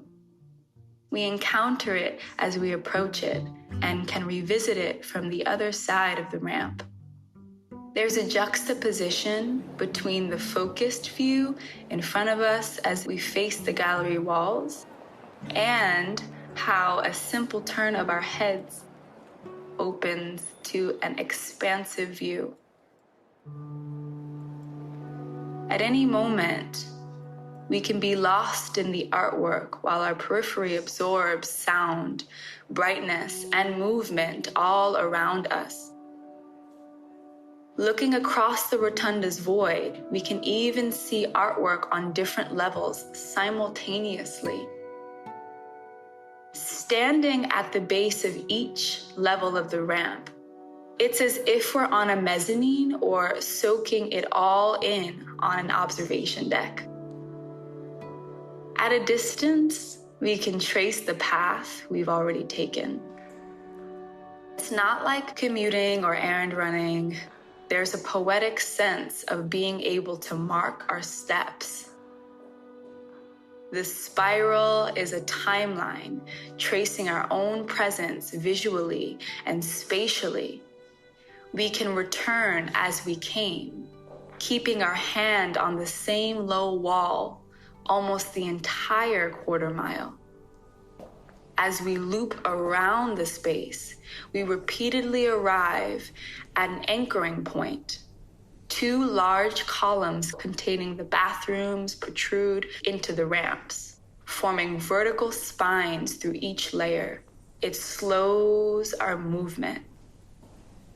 Watching people nearing the columns, you may notice there's a kind of pause, like passing through a doorway before beginning the loop again. It's a junction where we can choose to break from the spiral to enter a gallery tucked off to the side. We funnel through this trafficked area on each level containing the bathroom columns, elevator, planter, drinking fountain, staircase, and benches. This transition provides familiarity, a natural pause, and a rest before continuing up the spiral. This repeating feature offers breadcrumb trails of the energy of the spiral. At the base, our curving ascent is interrupted by the columns. They're barriers we must wind around their perimeters. Higher up, you're aware of how the ramp is widened. Full pathways open on either side of the east bathroom column. While the coils of the ramp change, the column provides stability around a shifting spiral. This space was built around the circulation of people through it. On a busy day, people flow continuously along the ramps, viewing the exhibitions. The silhouettes of the visitors form a moving frenzy, framed by the layers of curving ramps, like watching a film strip. Seeing others flowing through the space, we are aware of how it was built around our movement, from within outward.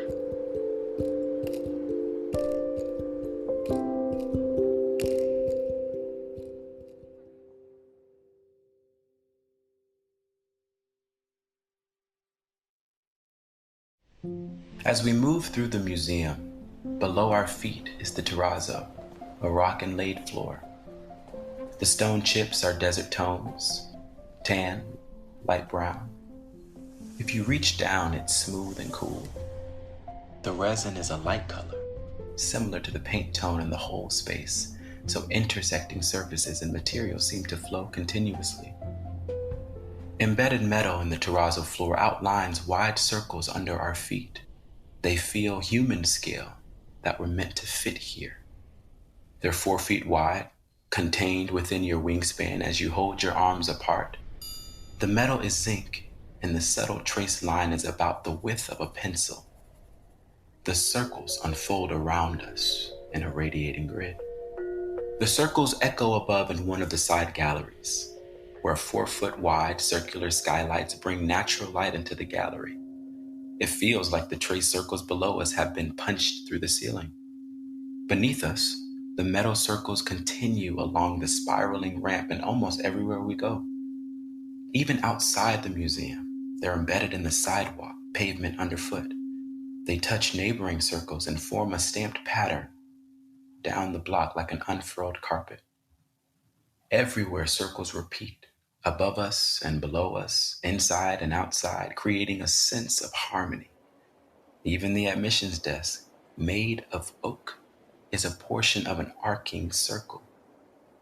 The circle is completed outside the museum's walls, in the curving edge of the planters along Fifth Avenue.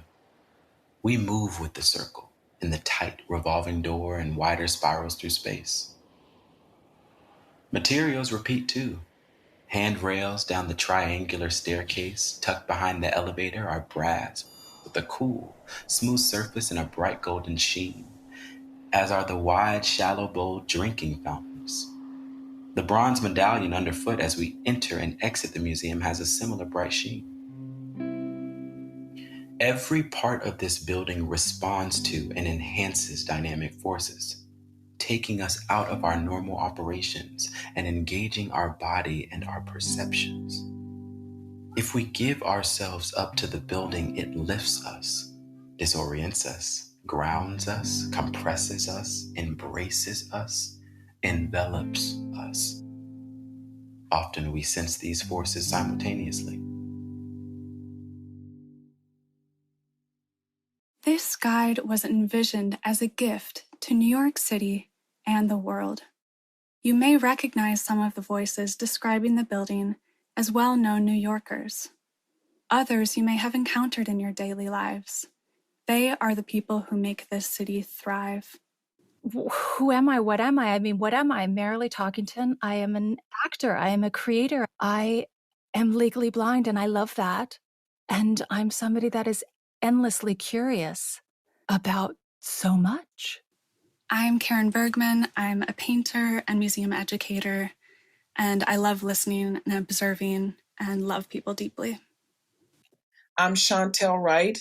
I'm a bishop, a music educator, a mom, and a champion for young people. And above all, I love all of humanity. I'm Jeremy Poe, son of a pastor and a bodybuilder, creator, artist, with my heart on my sleeve. My name is B.D. Wong.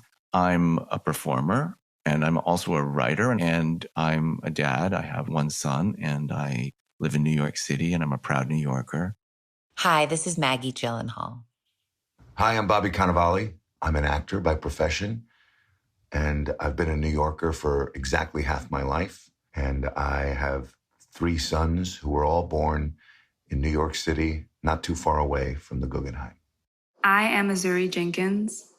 I'm a birth worker. I am a yoga teacher. I'm a healer. I am a daughter, a sister, a friend, a confidant. I am a Black Indigenous woman from this landmass. I am a deep lover of the earth.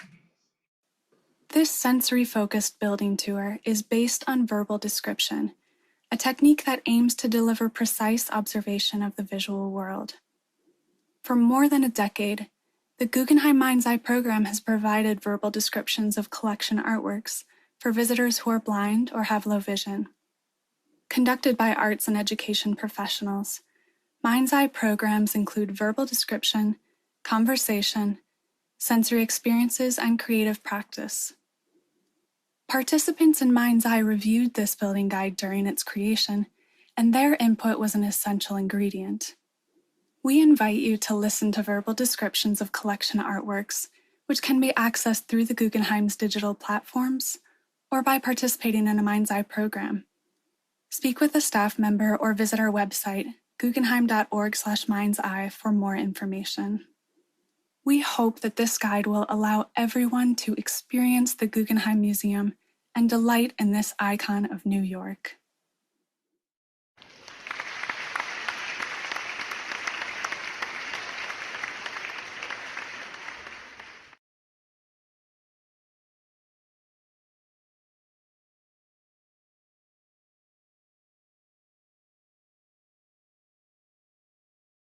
I am overwhelmed. That was so beautiful.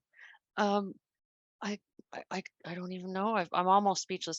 Karen, do you ever get used to that? Do you ever get used to working and spending your days in that kind of environment? Honestly, Christine, it never gets old. It becomes more familiar, but I never don't experience the magic of being in that space. Thank you for your double night. I never don't experience the magic. I love it. That's so beautiful. That's a It's hard beautiful to double express, negative. you can see. My gosh, I want to listen to that over and over because as soon as I thought it did itself justice, because as soon as I thought I was starting to get it, then someone else would add another piece. I was like, oh wait, no, I don't get it. And another piece would get added and another piece would get added. And it built itself, but there was so much to process. Is that description available online? It is. It's Oh, on our thank goodness. website, on our app, so Spotify, all of that. You can find Thank it on any goodness. streaming platforms. Yeah. Okay, I will be listening again and encouraging others to, even if you don't go there, even if you're not that interested in art museums, that was a beautiful work on its own. Oh my gosh. And I'm so glad that there are, as far as I know, I'm going to speculate here. I think there are many sighted participants on the call, so I'm really happy that a diverse group of people got to experience something that is primarily meant for people who don't experience the world visually. I think that's a really great experience to share. And um, Ruth, had you heard that? I'm sure you've heard that before. Um, can you give reactions to that? I'm surprised. Like, rarely am I inarticulate about my reactions, but I'm overwhelmed by that. Ruth, what is your feelings about that description? Well, first of all, I was one of the very, very fortunate people that Karen mentioned at the postscript who participated somewhat in the development. So that was an honor and a true gift. And of course, because I lived 5 blocks away from the Guggenheim during a part of my time in Vancouver, I did spend quite a bit of time there. But when you can't see, just being in the space doesn't really do it justice. I mean, you go around to experience the art, and maybe there was, a concert there or two to experience, but the depth and the detail of this description is just thrilling to me. I just enjoyed it so much. And like you, I will listen to it again and again, just for the joy. I particularly appreciated and was also daunted by the speaker who talked about what happens to sound in the space. And as a blind person, in one way, that's like your nightmare, right? Is a soundscape that's ever changing and tricks you. And so I've been in spaces like that, and they're a little nightmarish and unpleasant if you need to be navigating in them. But the way that was dealt with in this piece was really poignant, and really it felt like a love letter. I felt the love of space, the love of the space by the people who were speaking. At least that's what I sensed. Karen, is that a fair thing to say, that there's a love of the space by people who occupy it? Yes, and what an eloquent thing to say. Thank you, Christine. I think that is why this project was such a joy, because it was really people coming together and sharing what they loved about years spent in a space or hours on end. Even all those sound details that you mentioned, that was many of our gallery guides who stand on the ramps all day, every day, and hear these little details. And I think together we wrote a collective love letter. Oh, so beautiful.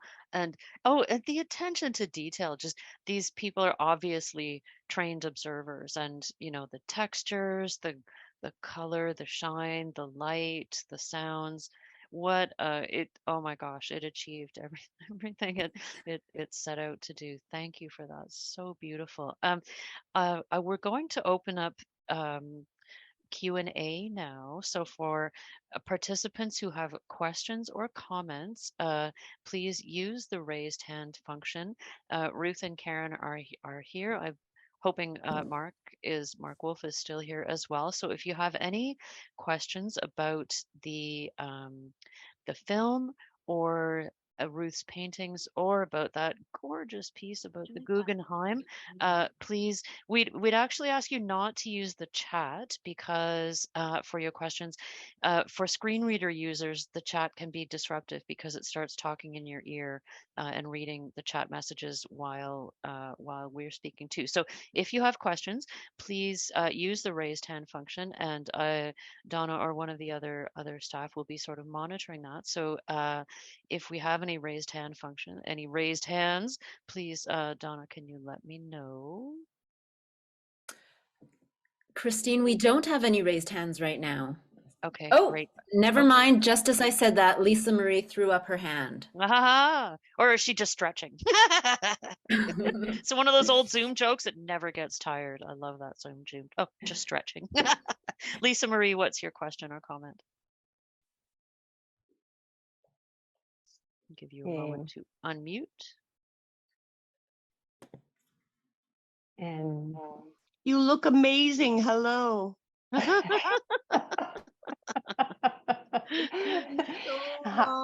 Hi, Lisa Marie Hubert. How are you? I'm doing so well.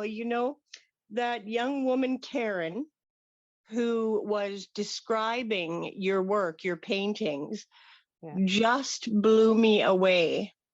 I remember back in the day when we met, I attempted my very best.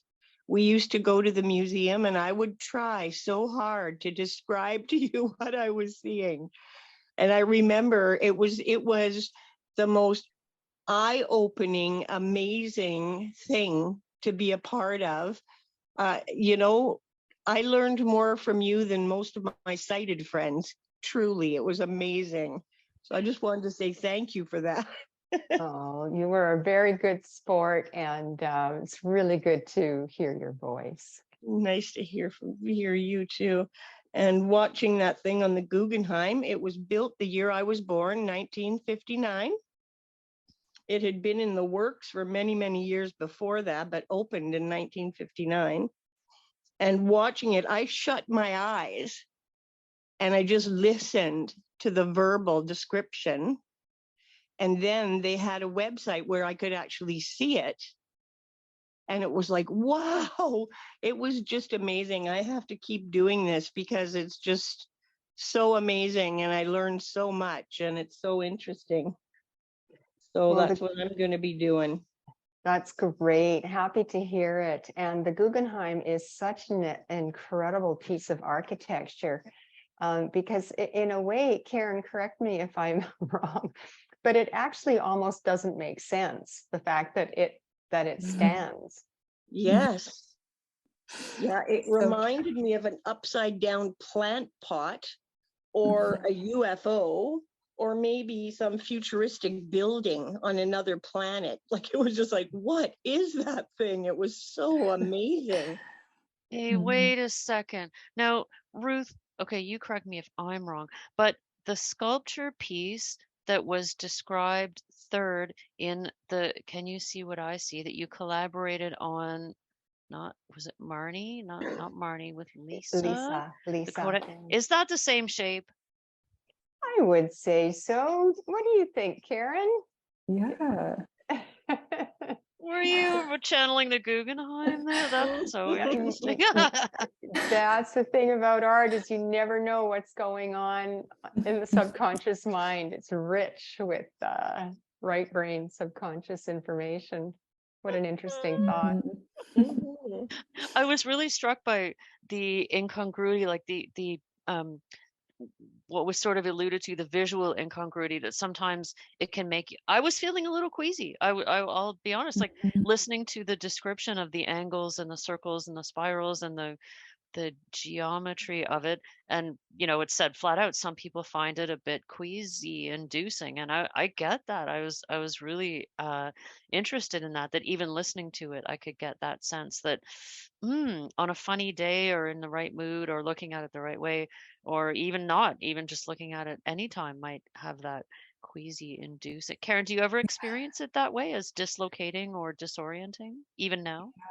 I definitely do. And I think part of what's so fascinating about the space, even, back to your original comment, Christine, is just, it always feels new to me. It depends on the environment outside. It depends on who's in the space, the light, and because of that, I mentioned it becomes familiar, but all these things are a paradox. It always feels unfamiliar. And there are spaces that suddenly feel very different than a way I've ever felt when I'm in them. So you definitely get all those feelings when you're in the space. Oh my gosh. And I'm wondering if I can just jump in for a minute here and make possibly a correction, I think. The people who did the reading of the description of the Guggenheim, they were reading your script, weren't they, Karen? You scripted all of that, didn't you? Yeah. Yes. Yeah. Through the words of others, though, I want to be clear about. So it was through many interviews with staff members, Mind's Eye participants, people who know the building intimately, and so many of the words were directly pulled from others. And I think we wanted it to be, even a bit more objective at the beginning. And it became this, it was very poetic to hear people speak about the space, especially when we couldn't be in the building. So as I mentioned before, it was this collective memory and sort of reminiscing about a beloved space. So yeah, thanks Ruth for adding that. A bit therapeutic maybe at the time of creating. Absolutely. And now I would like to venture, Karen's possibly being a bit modest, because I think the scripting was largely hers, but I'm sure you did pull together bits from other people's perspectives and whatnot too, but just to say that. Thank you, Ruth. Oh, gorgeous. Absolutely gorgeous. Donna, is there any other raised hands at the moment? Yes. So Christine, you've got a lineup. We've got Louise, and then following Louise, we've got Carrie, Megan, and Linda. Okay, so let's start with Louise. Go ahead, Louise. Okay, I'm here.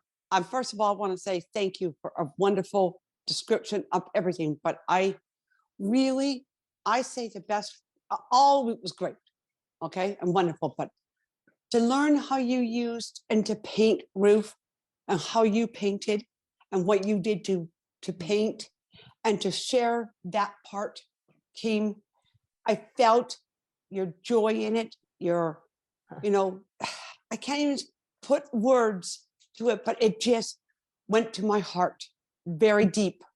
And it was the best to me. The part of it was the description and the first video, because it really, the artwork is unique. That you could paint and you could, know what you had accomplished. That's really kind, Louise. Thank you so much. I really appreciate those comments. Thanks for being on the call. Yeah, you're welcome. I'll let someone else have a chance to speak. That's beautiful. Is it Carrie next? Yes, Carrie, you're up. Hi. Zoom.us has new window. Hi, everyone. Hello. Yeah, I thought that was lovely from the very beginning with Ruth, the documentary with your art.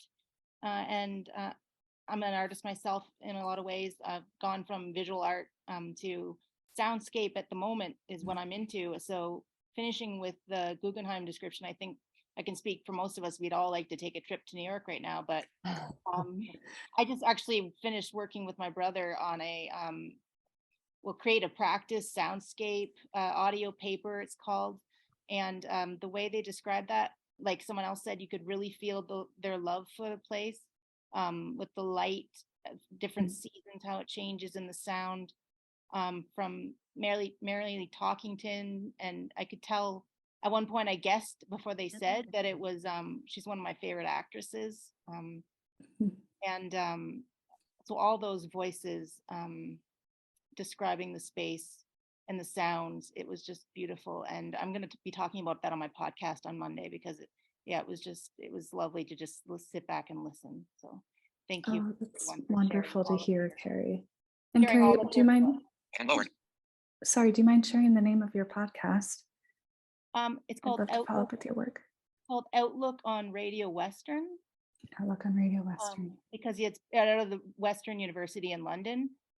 It's a radio show / podcast, and it's my brother and I who are both born blind. We just talk about art, and we interview different people. And I would love to learn more about Mind's Eye and what you guys are doing there. Wonderful. Let's be in touch. Yes, Join the calls every Monday. Delightful. Before Linda was. Oh, I'm sorry, Carrie. I just wondered if you just search that, you can join the group. Yes. The Mind's Eye? Yeah, okay. Absolutely. Anyone can email access@guggenheim.org and that will be passed along to me. Okay, great. Thank you. Thank you. There was someone before Linda. Who was it, Donna? It is Megan. Megan.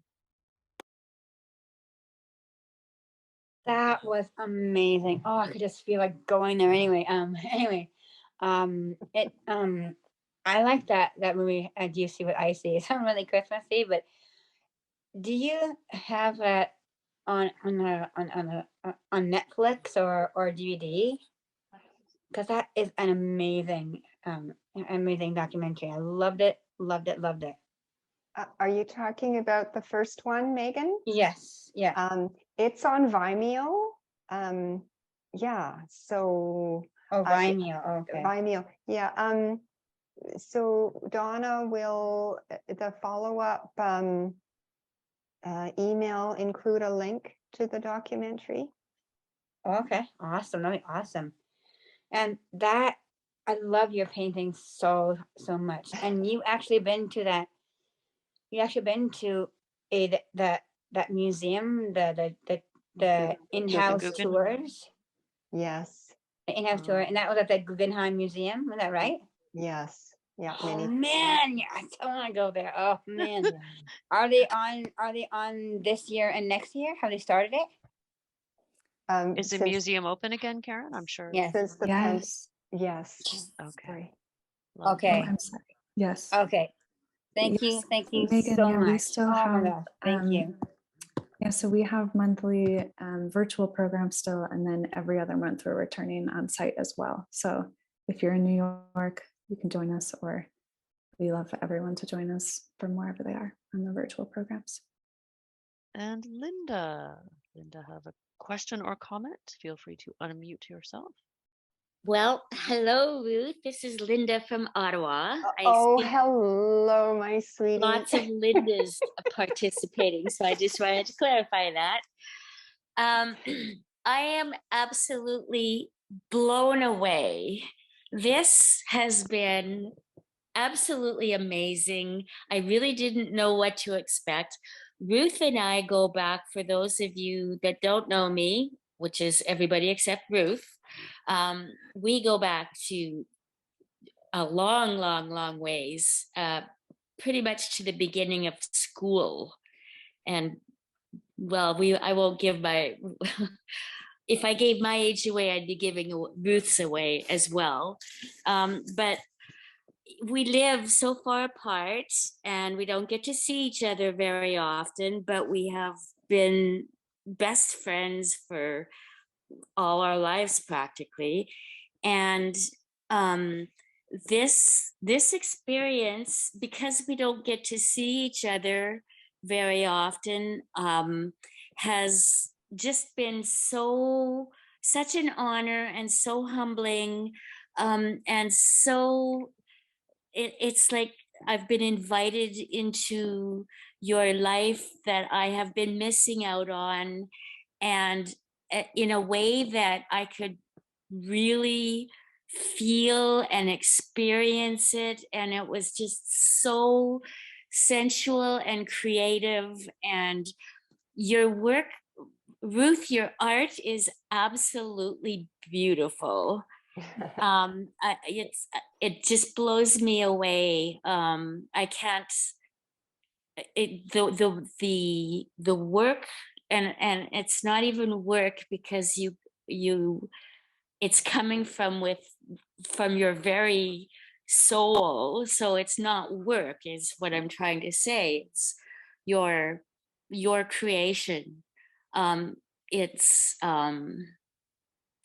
it's just really helped me to connect from such a distance with what you are really living and experiencing, and the joy in your life that's coming from it. And it just makes me feel so happy. And we'll get together and we'll discuss. We'll have a phone call over this, because I've been taking notes through the whole thing, and some of the things that it made me feel and stuff. And it was just awesome. And Thank you. Karen, that was absolutely amazing. It made me I used to go to a meditation group years ago when I first moved to Ottawa, at this church. It was the minister. It was a church that I ended up joining when I first moved to Ottawa.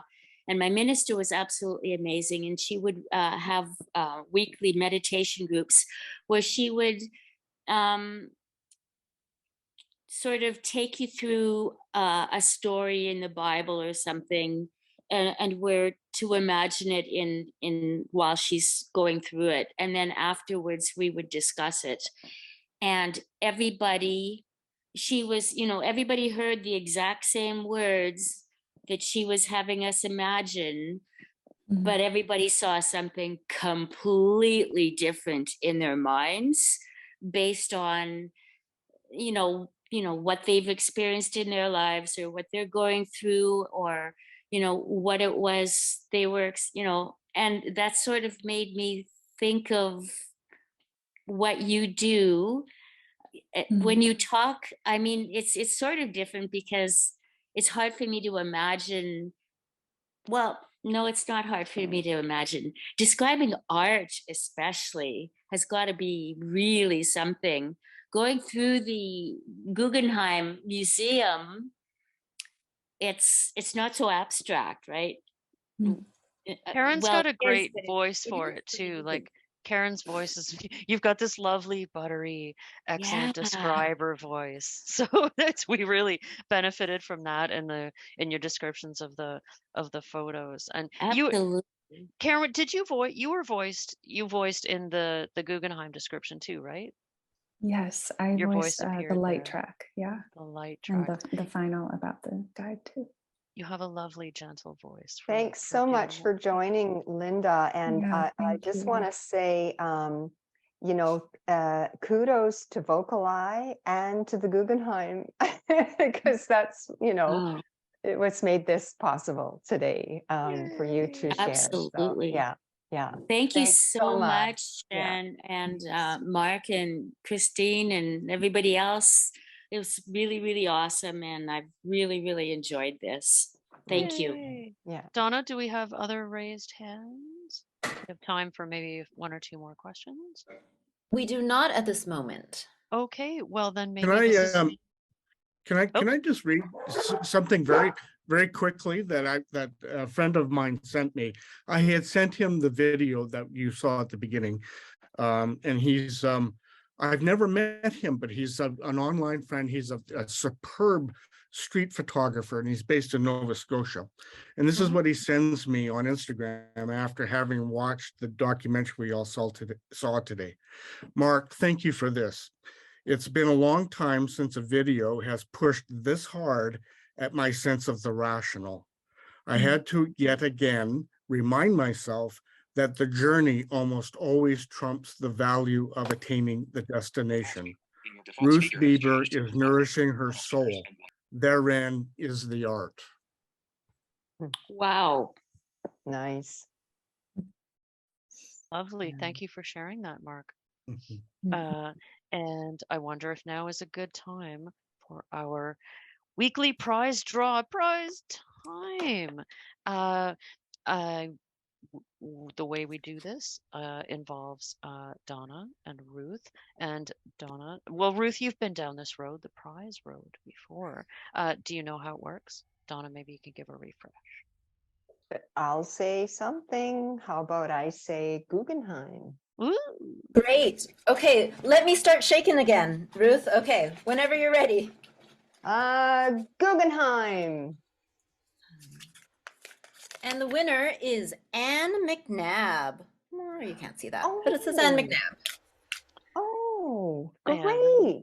That is so great. You know who Anne McNabb is. So, Anne, wherever you are, the VocalEye team will be emailing you with details of your prize and how you get it. Yay! And I'm wondering if maybe we can just throw in one more prize for the evening. I would like to donate one of my smaller pieces of art.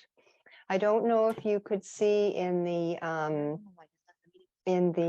gallery piece of the evening, or of the video, there was a cluster of 5 works that were together, and they were titled White, Black, Red, and Blues.